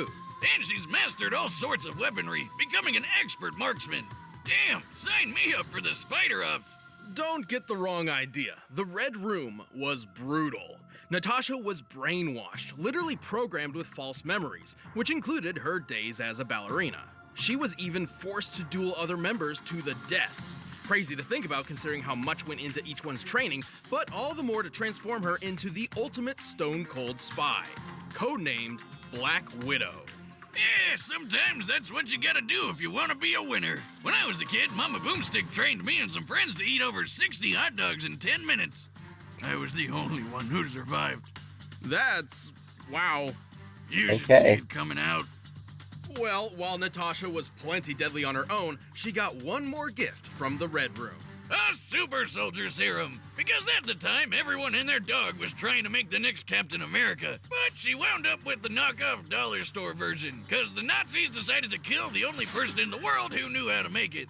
Seriously, what was this guy thinking? Even still, she received some impressive benefits, including a beyond Olympic level physique, inhuman resistance to poison and disease, and slowed aging. So she gets to keep her good looks for over a century. And run up to 35 miles an hour. Yes, that's pretty good too. As the Black Widow, Natasha quickly proved her dominance over her peers, soon becoming the KGB's top operative. Taking on the most perilous of missions, it wasn't long until she found herself face to face with an adversary who proved her match, Iron Man. Really?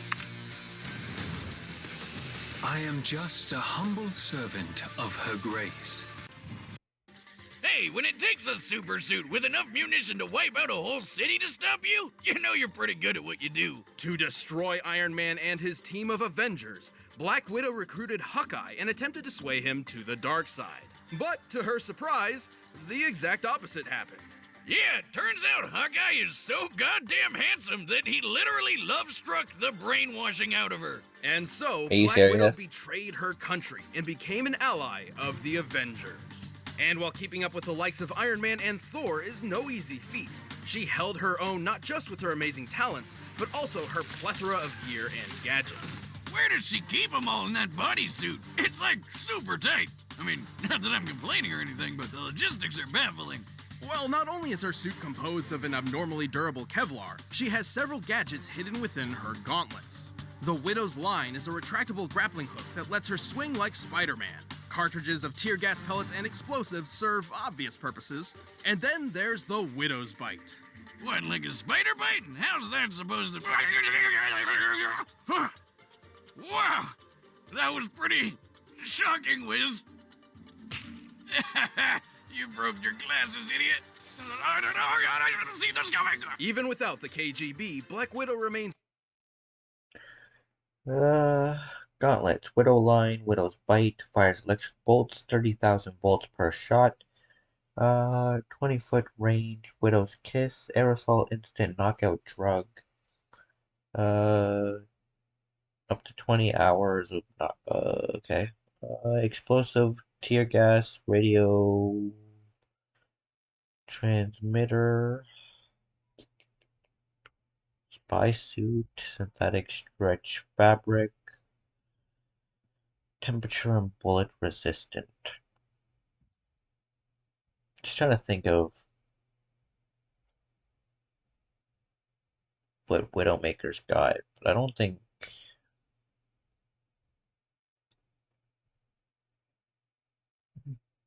I mean, I would assume it's a special suit, right? I don't know if it says anywhere. Is one of the top assassins in the world. She's so skilled with a sniper rifle, she could cut Hawkeye's bowstring while he's in mid-shot, forcing him to miss his target. To put this in perspective, the average thickness of compound bowstring is about 1/100th of an inch thick. That's as thin as a fingernail. And she made this shot from hundreds of feet away. She's quick enough to easily dodge point-blank gunfire, skilled enough to defeat 100 men by herself, and strong enough to snap a guy's neck with just one kick. Pretty impressive, as it takes around 600 pounds of force to break the human neck. She's Damn. so goddamn tough. She's taken a grenade to the face from a few feet away, and she was fine. She fell 4 stories, threw a mounted sign into a car, and she was fine. So much for that super serum being dollar store junk. Survived a helicopter explosion, fell off a 4-story building, evaded Gatling gun fire, broke him in the neck with a single kick, shot Hawkeye's bowstring mid-shot, can make a 3-mile sniper shot, once lifted and wielded Mjolnir, has defeated the Winter Soldier, Wolverine, and the Punisher. Great. Well, this durability extends beyond physical toughness. After all, she doesn't exactly have bulletproof skin or anything like that. Rather, she possesses a staggeringly strong drive to survive, no matter what. Yeah, like the time when she had to go through intensive surgery while she was still conscious. Just imagine. She felt every cut, every pull, every movement as the surgeon sliced open her stomach and sewed up her insides. Despite the incredible pain throughout this entire ordeal, which likely lasted several hours, for her own sake, she could not move a muscle. I think I'm gonna throw up. Oh, that reminds me of my vasectomy. Both of them. But even alongside the Goddamn. Avengers, Natasha maintains a gray sense of morality. Her path to redemption has been a rocky one, as her personal quest to destroy the Red Room has left a trail of bodies in its wake. This is one redhead you don't want to mess with.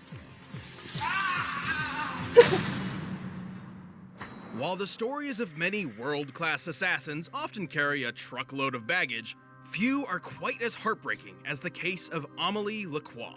That's even more true than you think, but we'll get there. Growing up, Yeah. Anyway, Emily Lacroix, 5'9". Her weight is not available. Age 33. French. Widowed by Gerard Lacroix. Current talent assassin and a classically trained ballerina. For real. Amélie never aspired or trained for combat. In fact, she devoted much of her life to becoming a world-renowned ballerina in Paris, France. You know, I've noticed it's almost a requirement for all badass assassins to be ballerinas or something. So, I started working on a few moves myself. What? Wait, hold on! Doc! Amelie's husband, however, was a key figure for Overwatch, a global peacekeeping organization spearheading operations against a terrorist group called Talon. Talon tried over and over to kill this guy, but they just couldn't pull it off. So instead, they kidnapped Amélie. Damn, not cool. Thankfully, Overwatch quickly rescued her, and life returned to normal.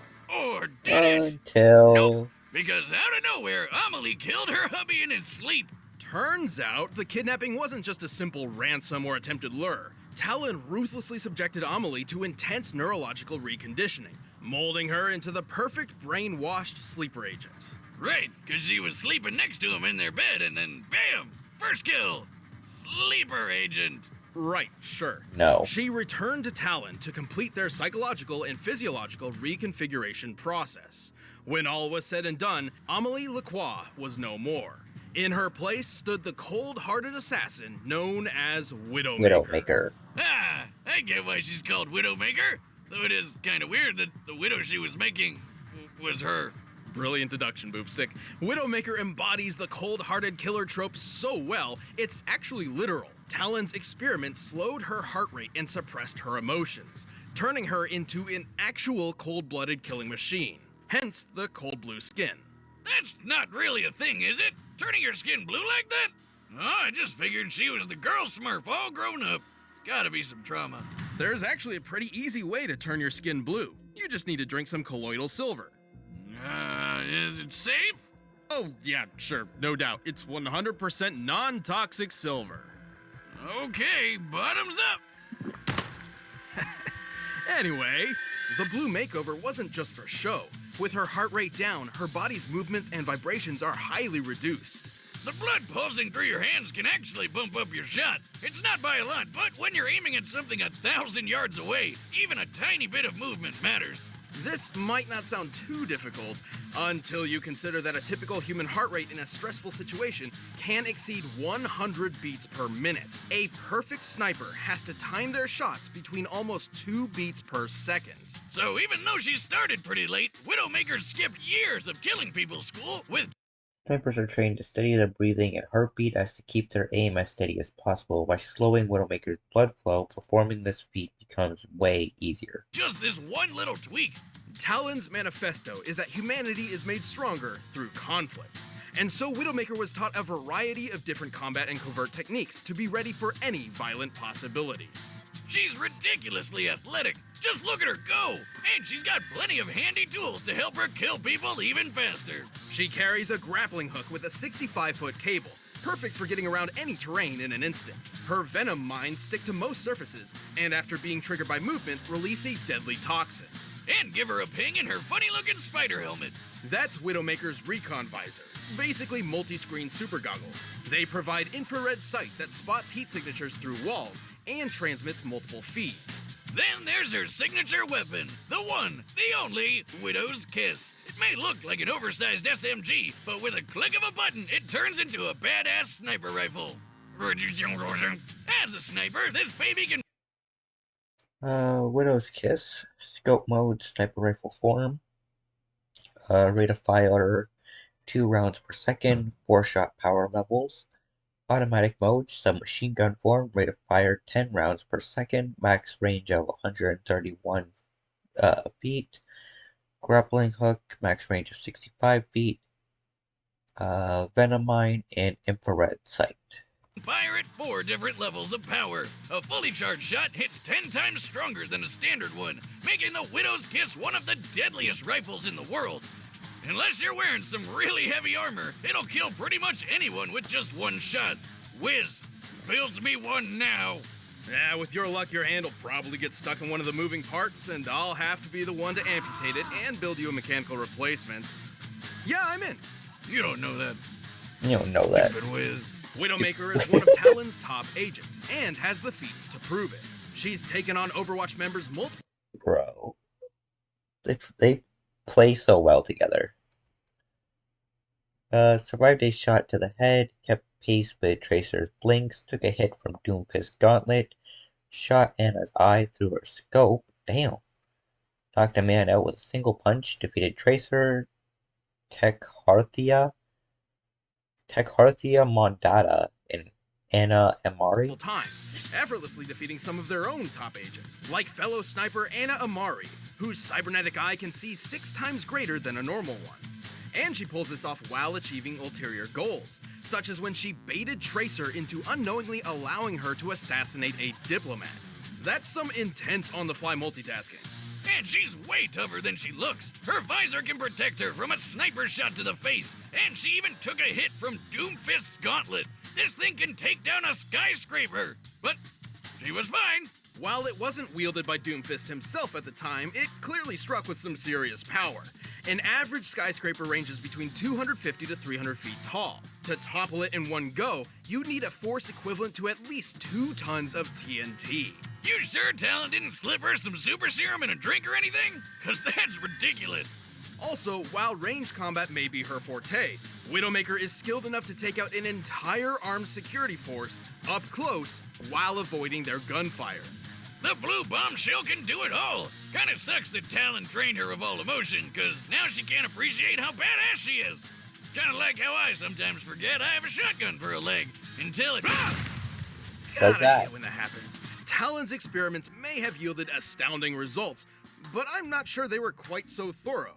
In fact, every Christmas, a certain blue-skinned woman can be found leaving a rose at her late husband's grave. So maybe, just maybe, Amelie isn't quite gone for good. A single death can change everything. All right, the combatants are set, and we've run the data through all possibilities. But first, the internet is a complicated beast. Oh, ExpressVPN this time. Alright. Death battle.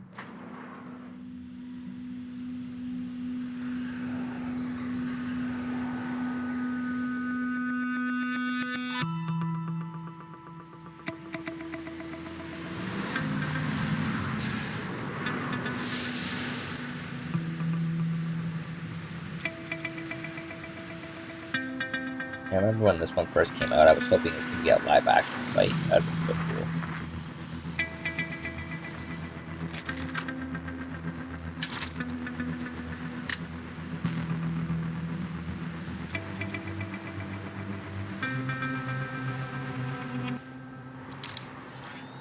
Je te vois. Oh, you failed your mission.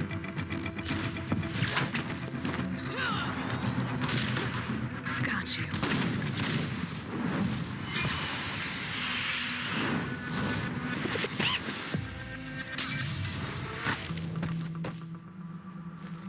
It's That was finished. awesome. Rendezvous immediately.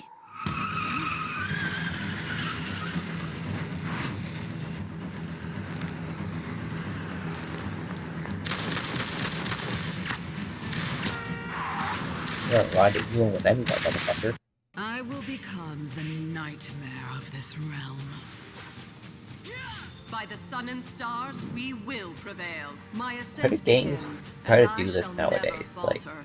look at all the girls. To those who listen.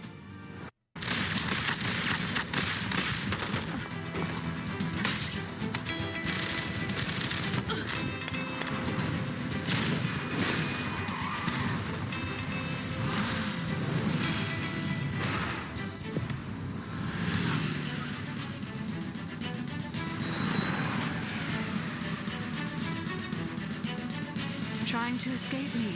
No chance. À bord! I should look like this was made in GTA 5.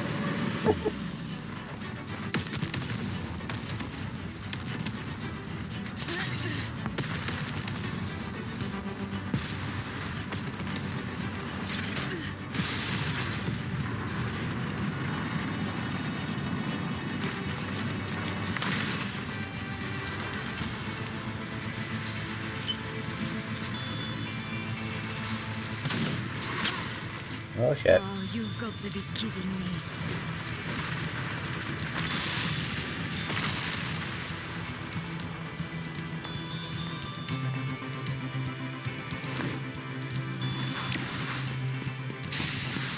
Aw, damn.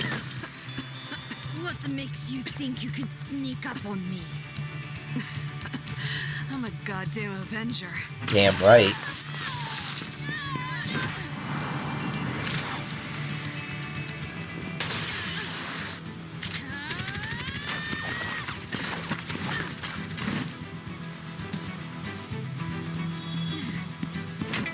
Tell me, do you still feel fear? You're about to.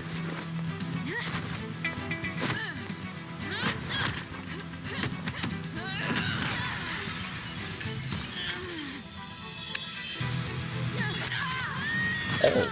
Oh.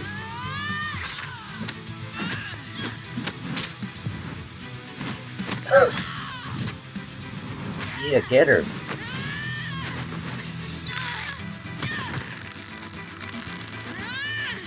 I can't survive anything.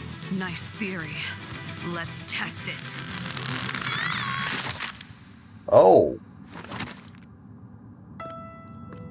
До свидания.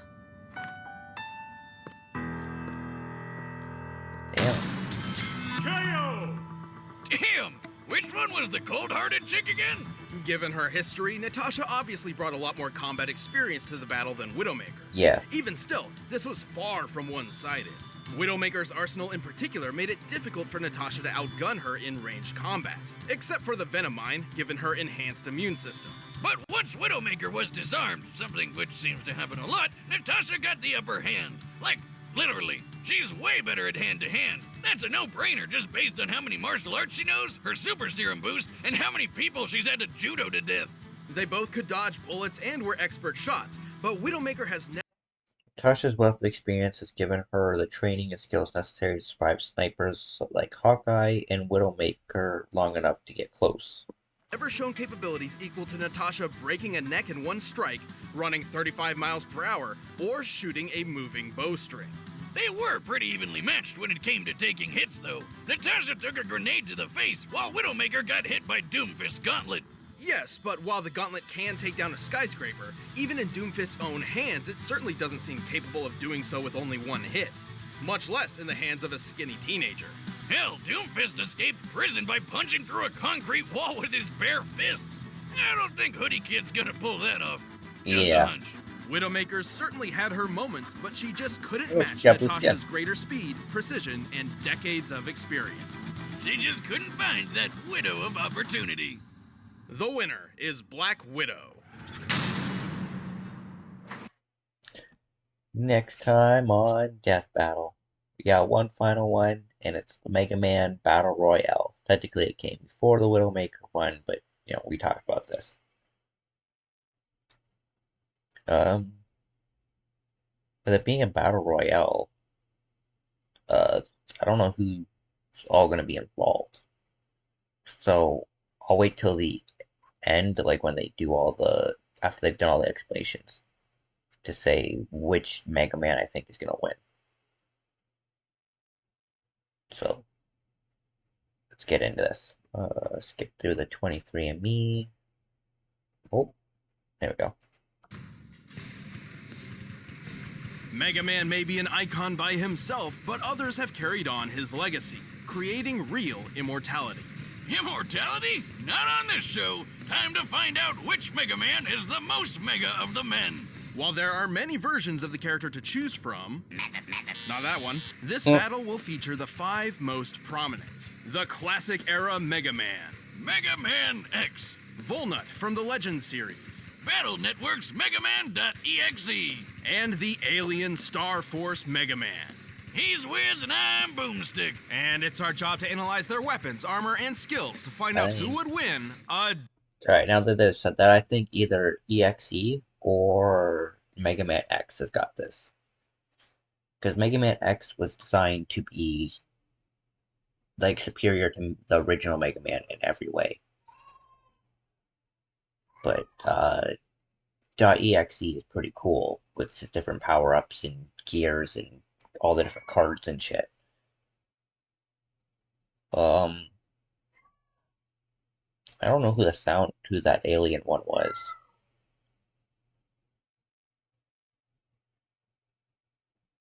And, I don't know what was the other one they said?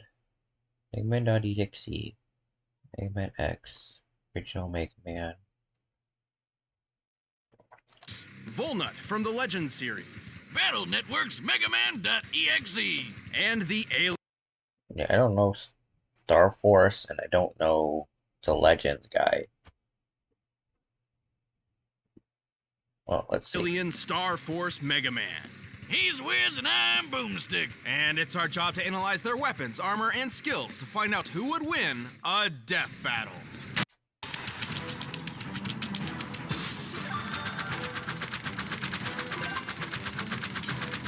Skip. In the year 20XX, the brilliant Dr. Light would change history forever, developing machines with AI so advanced it mimicked actual life. His goal was a world where robots and humankind could live together in trust and harmony. I want all you watching to remember that, because right off the bat, Light's partner Dr. Wily reprogrammed the bots and tried to take over the world. Just the first in a lifetime of dick moves. To combat this threat, Light upgraded one of his prototypes, Rock, into the original, the classic, Mega Man. Hell yeah. Classic, huh? What's next, Diet Mega Man?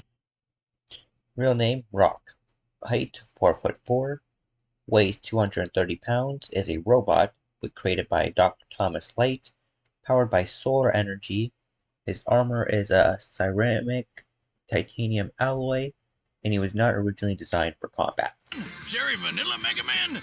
Mega Man Zero? So one of those, technically yes, but that's much later. Mega Man is armored with ultra-strong ceratanium, and comes equipped with the Mega Buster, a literal hand cannon for each arm. While its normal lemon energy bloops aren't too deadly, he can charge them up to tear through robot master ass like nothing. Meant to do that. There was a fly, and I got him. Mega Man's most notable tool is his variable weapon system, which allows him to copy the data of fallen enemies to gain their weapons as his own. So now he can cut you down with the metal blade, light you up with the napalm bomb, and burn you alive with atomic fire, which is twice as hot as the surface of the sun. He's basically got a tool for every occasion. Sure, he can shield himself with the skull barrier. Mega Buster, variable weapon system, projectiles, metal blade, hard knuckle, concrete shot, Mega Ball, Astral Crush, magnet, missiles, bounce ball, black, don't think there's supposed to be a comma there, I'm pretty sure that's supposed to be black hole ball, etc. Elemental weapons, atomic fire, spark shot, ice wall, tornado blow, etc. Explosive, napalm bomb, chain blast, crash bomber, etc.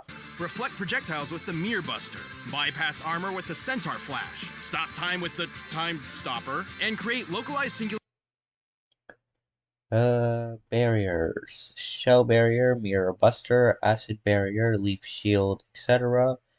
Miscellaneous, pile driver, flame sword, slash claw, toy spin, copy vision, time stopper, etc. Super adapter, double gear system. similarities with the black hole bomb. In case this little blue buddy needs a boost, he can activate his double gear system, which is basically robo-roids. They jack up his power, his speed, or both at the same time. And with his robotic canine companion Rush, Mega Man can access his super adapter. Well, the Super Mega Man form cannot utilize most of his special weapons in-game. He's used multiple weapons at once in the manga, implying the former is merely a gameplay mechanic designed with balance in mind. This also applies to his Time Stopper weapon. Form, which grants him flight, a boost in power, and rocket-propelled punches. Mega Man is strong enough to lift a 60,000-ton tower. He's tough enough to survive the gravity of Jupiter, the heat of the sun, and absolute zero. Plus, he's fast enough to keep up with Quickman, who can dodge lightning and can get close to the speed of light. Mega Man has battled over 100 robots. Held up a 60,000-ton tower, fought Quickman, who is near light speed, piloted Rush over Mach 3400, withstood the gravity of Jupiter, comparable to Duo, who survived a 2.8 exaton blast, and instigated the 25 exaton Wily Star explosion, has defeated Sunstar, Quint, and Dr. Wily multiple fucking times. Masters and other robotic foes, including Sunstar, who was powerful enough to self-destruct and destroy the Wily Star, basically a small Death Star. With its size in mind, this would need energy equivalent to over 7 trillion megatons of TNT. Too bad all that power runs on limited ammo, though. Mega Man would carry the banner of peace across the world, fighting Wily's tyranny and spreading Dr. Light's dream of human-robot coexistence. And everyone lived happily ever after. Until they didn't. He's the greatest creation of my career, and I will call him Mega Man. Mega Man! I like it! Flash forward 100 years when the archaeologist Dr. Kane happened upon a sleeping blue android hidden deep within a ruined laboratory. Unlike the previous model, this android possessed free will indistinguishable from a human's. This wasn't Mega Man. This was Mega Man X. This guy was built by the late Dr. Light to be... Real name, X. Over 200 years old. 5'5", 125.7 pounds. Is a Reploid created by Dr. Thomas Light, and eventually became a cyber elf and a biometal. What the fuck are those? better than the original Mega Man model in every way. Aware of the danger that such a powerful android could be, Light locked him away in a capsule that ran tests on his morality for 30 years. And what better way to match decades of good boy training than waking up to worldwide war? Dr. Kane began mass replication of X, but his process was imperfect. Many of these Reploid robots went maverick and embroiled the world in centuries-long warfare. Despite being a pacifist, X felt obliged to step in and help. His go-to is his X-Buster, Z-Saber, variable weapon system, projectiles, boomerang cutter, tornado fang, Yammer, twin slasher, spin wheel, sonic slicer, explosives, bamboo, pandemonium, sniper, missile, blast hornet, homing torpedo, etc. Elemental weapon, storm tornado, frost tower, triad thunder, double cyclone, meteor rain, etc. which can fire off single shots of condensed solar energy, or charge up several times over for even more power. He also carries his partner Zero's Z-Saber, a beam sword that can reflect Variable weapon system. Barriers, Gaia shield, crystal wall, guard shell, etc. Miscellaneous. Magna blade, strike chain, rising fire, gravity well, dark hold, soul body, Hadouken, shuriken, etc. Nice, okay. Ultimate armor reduces damage by 50%, unlimited special weapon ammo, flight, unlimited nova strikes, and mother elf. projectiles and cut through nearly everything. But he wouldn't be a true Mega Man without the ability to scan and copy other robots' weaponry. He has copied countless elemental weapons that control fire, lightning, wind, water, and ice, as well as bombs, missiles, mines, drones, lasers, and force fields. He can shoot out black holes, turn invincible for a short time, and create a clone of himself, which I really wish I could do. He can stop time and even resist similar effects when other robots try their own time stoppers. But when he gets serious, he breaks out his ultimate armor. It doubles his durability, gives him unlimited... While this armor originally required a player input code to acquire, X gains the ultimate armor canonically in several games. Its presence in Zero's scenario in X5 also supports its canonicity. ammo allows him to fly and attack with the Nova Strike move, and teaches him some super-powered moves like the Hadouken and Shoryuken. Yeah, turns out Dr. Light was a fan of Street Fighter. But possibly his greatest ability is what the X in his name refers to. The X factor that is his limitless evolutionary potential.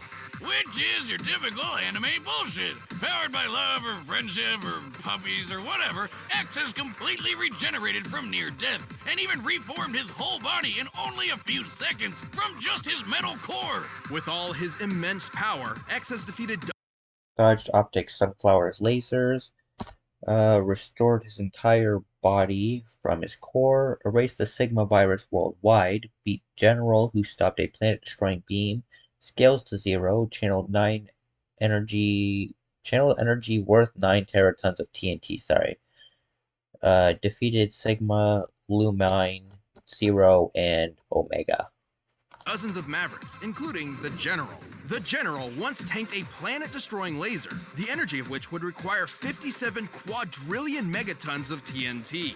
He can move fast enough to dodge Optic Sunflower's light-speed lasers and survive channeling enough energy through his body to annihilate all of Japan.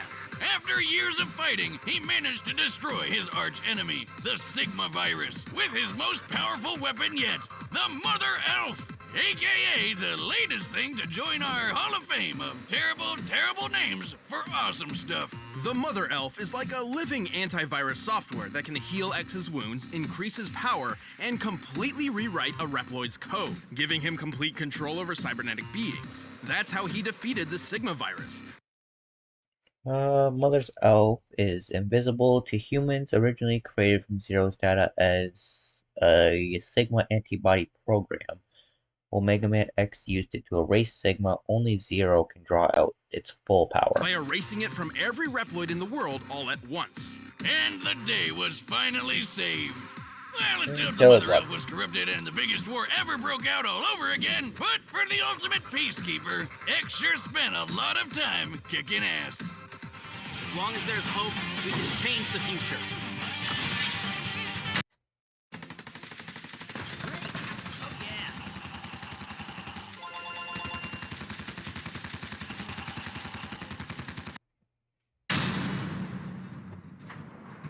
Thousands of years later, the world was consumed by a great flood.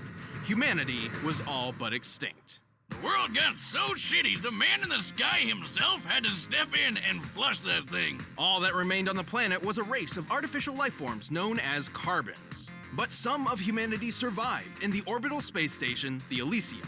This station housed the Master System, a computer program designed to control the carbons' population on Earth. But over time, all the humans on board died, except for one, the Master, and his assistant, a carbon known as Mega Man Trigger. Since the carbons were basically the only Original name, Mega Man Trigger. 5'1". Weight is not available. Guy age is only 14. That's not very good. Is a carbon, whatever the fuck that is. Former purifier unity to the Master System. And been stuck on the moon for 18 years. only humanoid life forms left in this super sad world, this last human figured they deserved free reign of the planet. So he told Trigger to destroy the Master System. Though I'm pretty sure Nintendo already did that. Despite being a purifier unit designed to protect the Master System, Trigger obeyed. But thanks to this chick Sarah, he got his Sarah was in charge of the Elysium system and thus the Master System's greatest guardian. While their initial battle destroyed them both, they were preserved and Volnut transferred most of his important memory files to a robot monkey. Robo-Butt whooped hard, lost all his memories, and got turned into a baby. Sealed away for years, he was eventually discovered by carbon diggers who named him Volnut. And thus began his journey to stop the Master System, battle pirates, and trigger his lost memories. See what I did there? Wiz, gotta talk about something you said there. Why did they name him Volnut? What a dumb name! The only thing dumber than that name was that stupid pun that you made. Well, to save the day, Volnut has, surprise, surprise, the Mega Buster, and he can switch out his right arm for a bunch of... Alrighty. Mega Buster. Special weapons, Shining Laser, Spread Gun, Machine Buster, Homing Missiles, Shield Arm, Blade Arm, Hyper Shell, Hunter Seeker, Splash Mine, Drill Arm, Grand Grenade, and Ground Crawler. Special weapons like a machine gun, a spread gun, homing missiles, grenades, mines, a sword, a reflector shield, and his most powerful weapon of all, the Shining Laser. It's a laser that shines. Like, a lot. It's good. He wears armor which lets him hover for extra speed, and also shields that can make him briefly invulnerable and invincible. That's it? No stopping time or farting black holes out of his butt? I guess it's not that bad. Well, most of these weapons pull from the same energy source rather than separate pools, and they each need to be swapped out manually. Yep, starting to think we found Diet Mega Man. Don't underestimate him. Volnut is a charming hero with a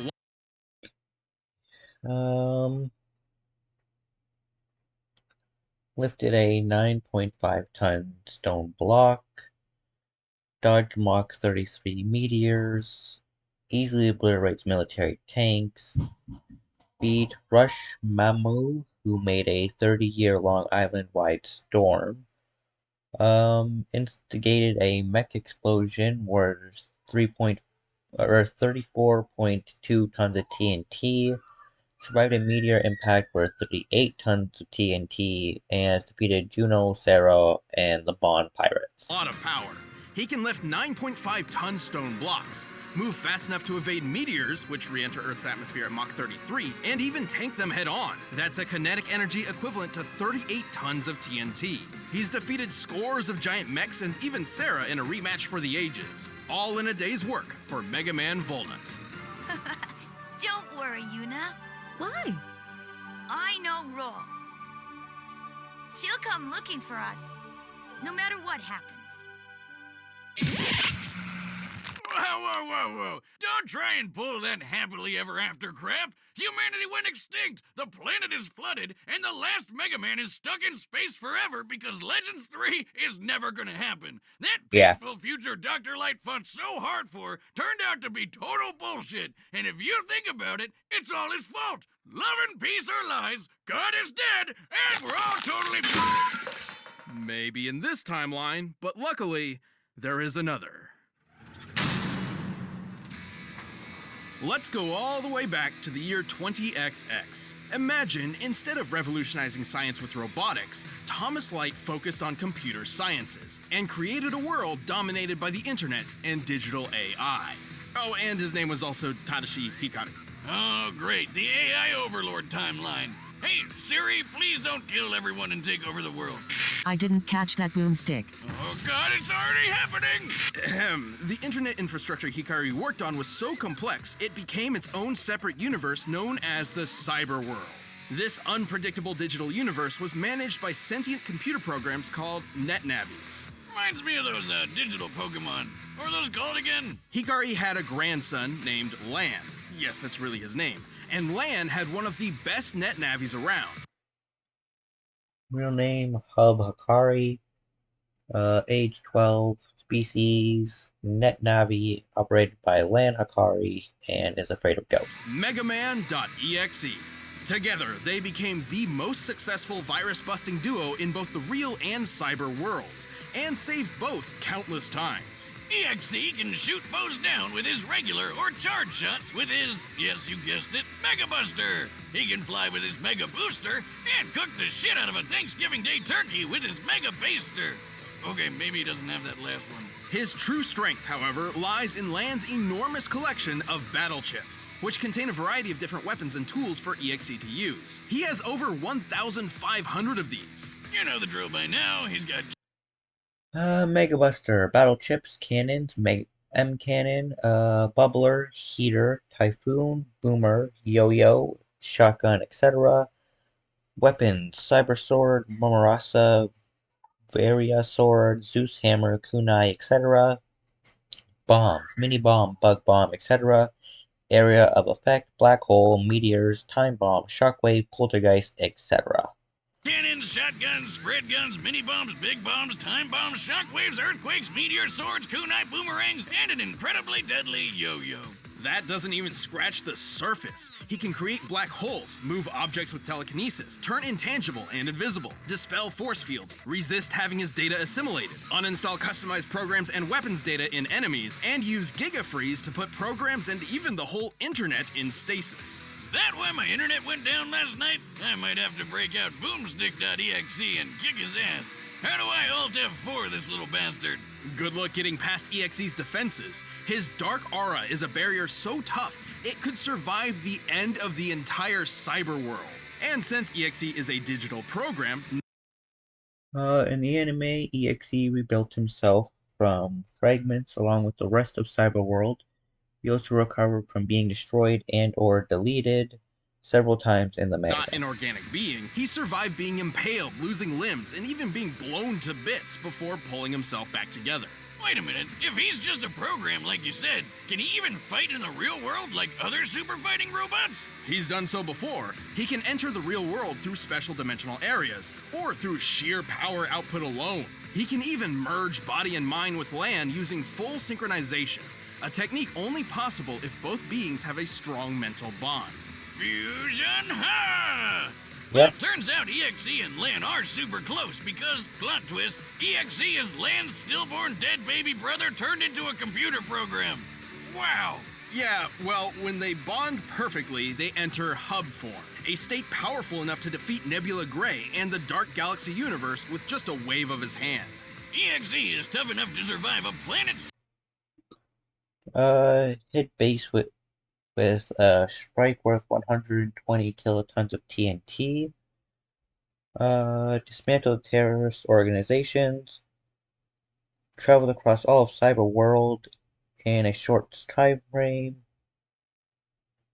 destroyed and recreated Cyberworld, survived a Psy Beast core explosion worth 4 septillion tons of TNT, and defeated Bass, Serenade, Psy Beast, and Alpha. Nice Psy Beast exploding! That's a blast worth over 14 septillion megatons of TNT! He's quick enough to search practically the entire cyberworld in less than a minute, and powerful enough to absorb and recreate the same cyberworld in a single move. And after all of that, Lan retired from virus busting to become a scientist whose research would play a part in the next generation of Mega Man. Pretty impressive for a guy who spends all his time jacking off. I'm sorry, Wiz, we had to work that in. I understand. So do I. There's DIY, and there's doing it yourself. And then there's Skip.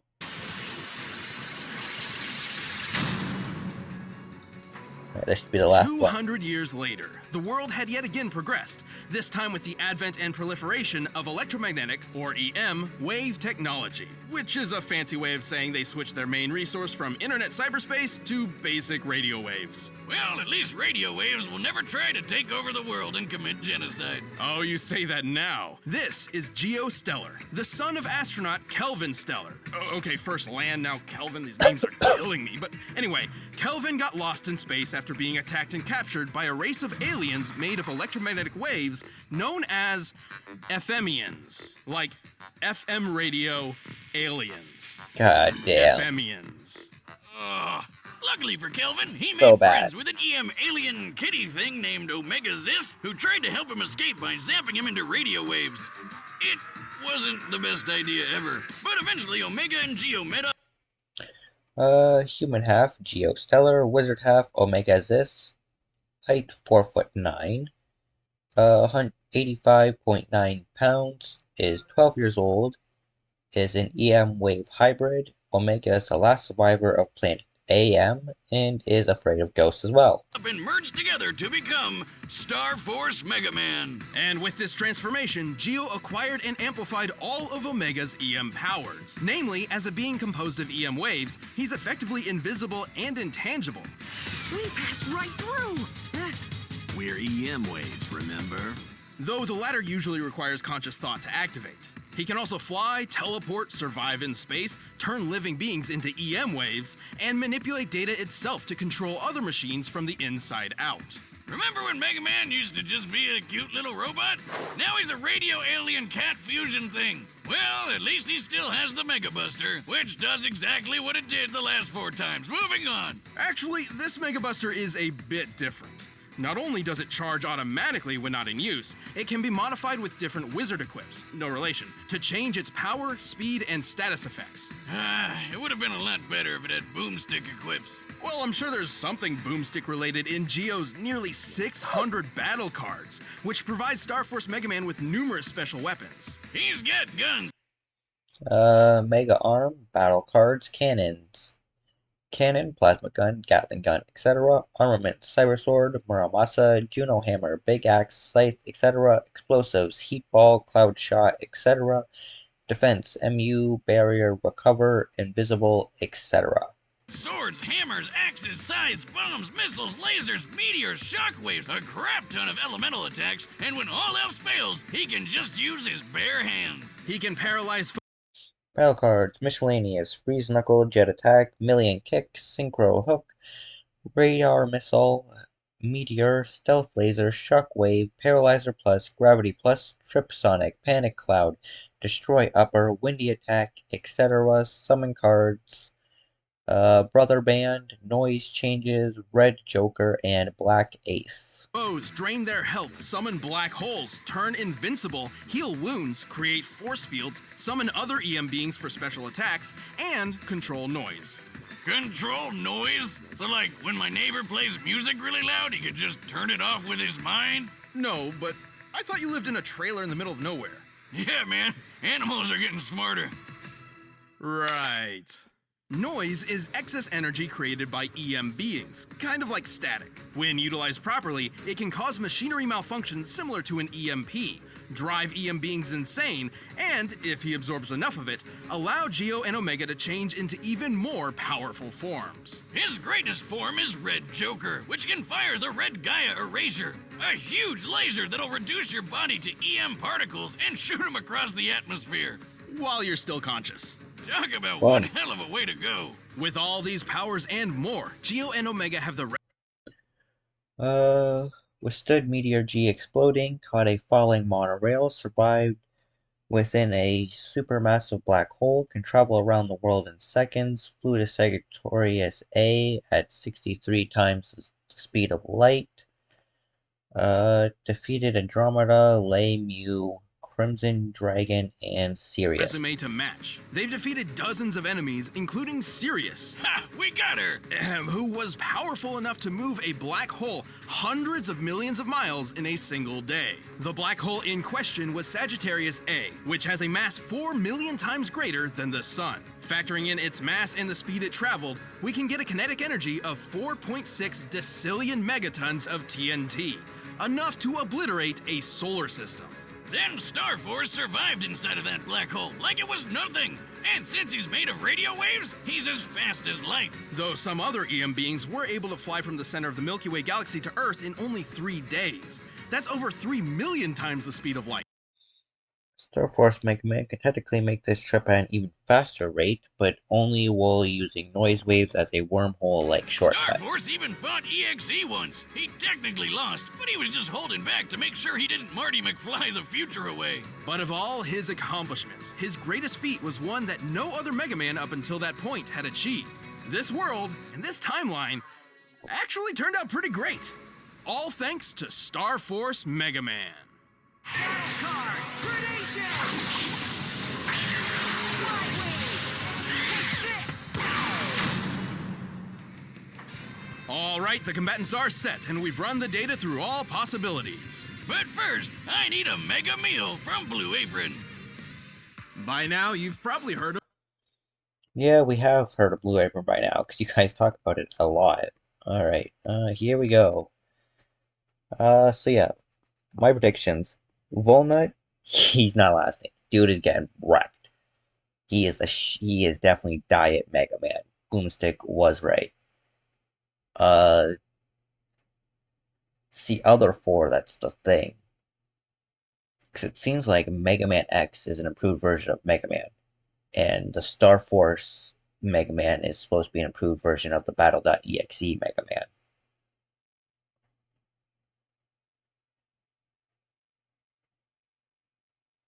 So it's probably going to come down to those 2. I'm still thinking Mega Man X is going to win. But I'm hoping Mega Man.exe outlasts the alien dude. But I don't think that's going to happen.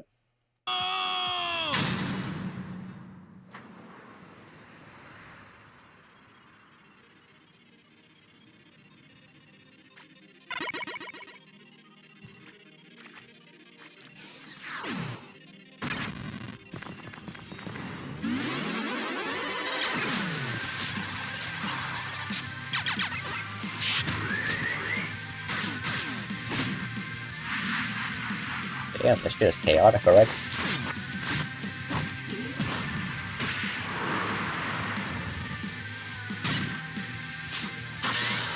That's classic Mega Man. Just Mega Man. Then got EXE versus the alien. That's right, figured.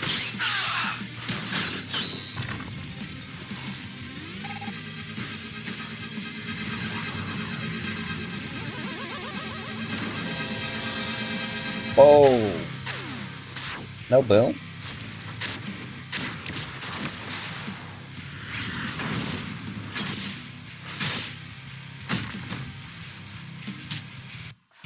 Oh, looks like classic Mega Man's out. Bro, really? Ah, damn.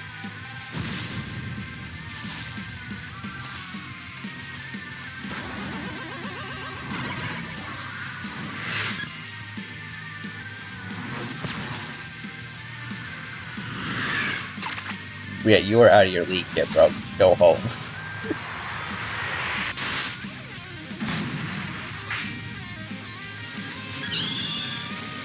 Bruh.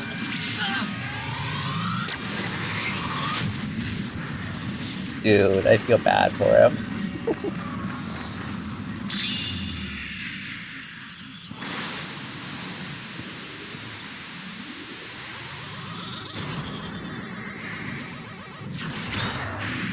Yeah. Walnut's dead.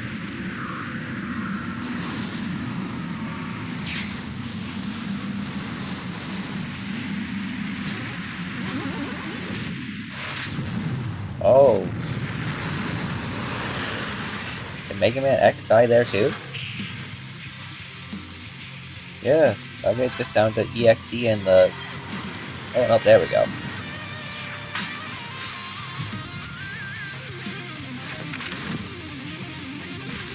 Yeah, looks like the alien is the next one that died.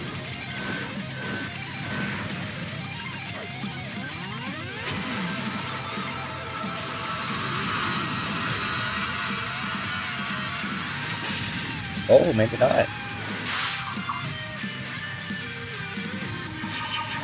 Where'd he go? Oh shit. He took over Mega Man X.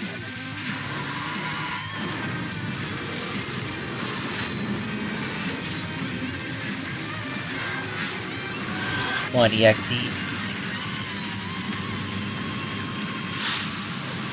Hell yeah! I wanted him to win and he fucking won. That is awesome.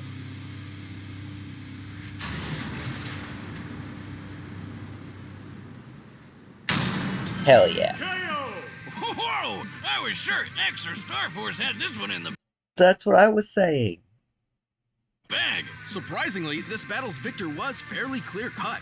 While the original 3 Mega Men had many Feats and scaling from inter-series crossovers such as MVC, X-Zone, Smash Bros, Archie, Sonic, and etc. were excluded as these canon timelines are too different from the primary sources. impressive feats, they were all outclassed by EXE and Star Force's cosmic-level feats. And poor Walnut couldn't keep up with any of them. Yeah. Even Classic had a leg up with his huge variety of weapons, but his limited ammunition meant he would never last too long. Plus, X was designed to surpass him in every way. X's Mother Elf may have rewritten the code of the Reploids in his time, but both EXE and Star Force were EXE and Star Force have resisted mind and program corrupting influences such as SoulNet, Dark Chips, Noise, and various EM waves. Both also have experience with digital beings which are invisible to the human eye. much more powerful data beings who have resisted similar rewriting before.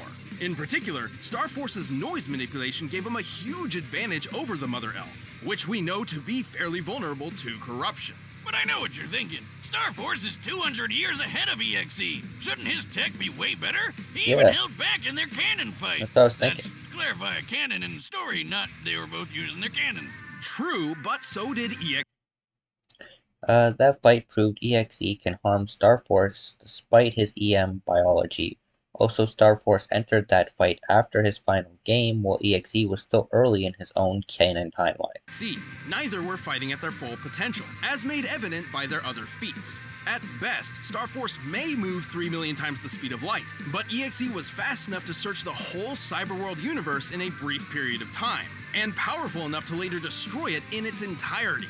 And the cyber world isn't just a hard drive with some gigabytes. It's a universe with stars and galaxies and the whole shebang. What's it gonna be? Come What's it gonna on. be? I don't care what it's gonna be. To clock EXE's speed, we first need to find the volume of EXE's field of view compared to the volume of the observable universe. With that, we can determine the number of passes EXE made across its diameter in order to search everywhere. While the manga doesn't give an exact time frame, the situation EXE is in is dire. His ally, Base.exe, is on death's door. So Mega Man's solution is to zoom around the universe as fast as possible until he happens upon some tool or weapon that can help. That doesn't sound like it should work. But it does. Andy could Yeah. have been gone for more than a minute. Her base would have been done for. So with that in mind, EXE must have been traveling over 3 novemdecillion times the speed of light. Bro, That's what? 60 zeros long. Wisdom, What the fucking shit? EXE's healing defenses also made it unlikely he would take fatal damage, even with power dampening factors such as noise and play. Also, despite Star Force coming after him in canon, Star Force is not considered his superior in the same way that X is to the classic Mega Man. Sure, we just set a new record for highest number ever on this show. You know, I think so. And it also goes without saying that while Star Force's solar system level black hole feat was impressive, EXE destroying an entire universe. According to the manga, the cyber world is its own dimensional plane similar to our own. Based on this and numerous intergalactic feats, the size of cyber world should be around 93 billion light years across. The universe is far superior, about 200 quintillion times more if you're curious. Don't forget that EXE's arsenal of battle chips is much larger than Geo's collection of battle cards. Also, EXE could have just used chips like Uninstall, Interrupt, and Catcher to disable all the other Mega Man's weapons and programs whenever he wanted. Well, except for Volnut, ironically, because his weapons were manual rather than programmed. You got one, buddy. All the Mega Men are good at what they do, but at the end of the day, EXE had the speed, power, and the tools needed to be the best super fighting robot. This battle totally rocked, man. The winner is Megaman.exe. He's right, though. That battle did rock. I'm so glad he won, too. I didn't think he was, because, like they said, Mega Man X and Star Force seemed more impressive, but whatever. I'll take the win, man. That's gonna be it for this episode, guys. Give Death Battle the love they deserve. Go check out their shit. Like and subscribe.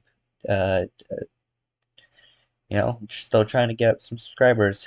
Nobody who watches is subscribing, but you know, whatever. If you enjoy watching, watch. If you don't want to subscribe, you don't have to. I would prefer it, but you know, that's you do you. Anyways, guys, you have a good one, and I'll catch you next time. Peace out.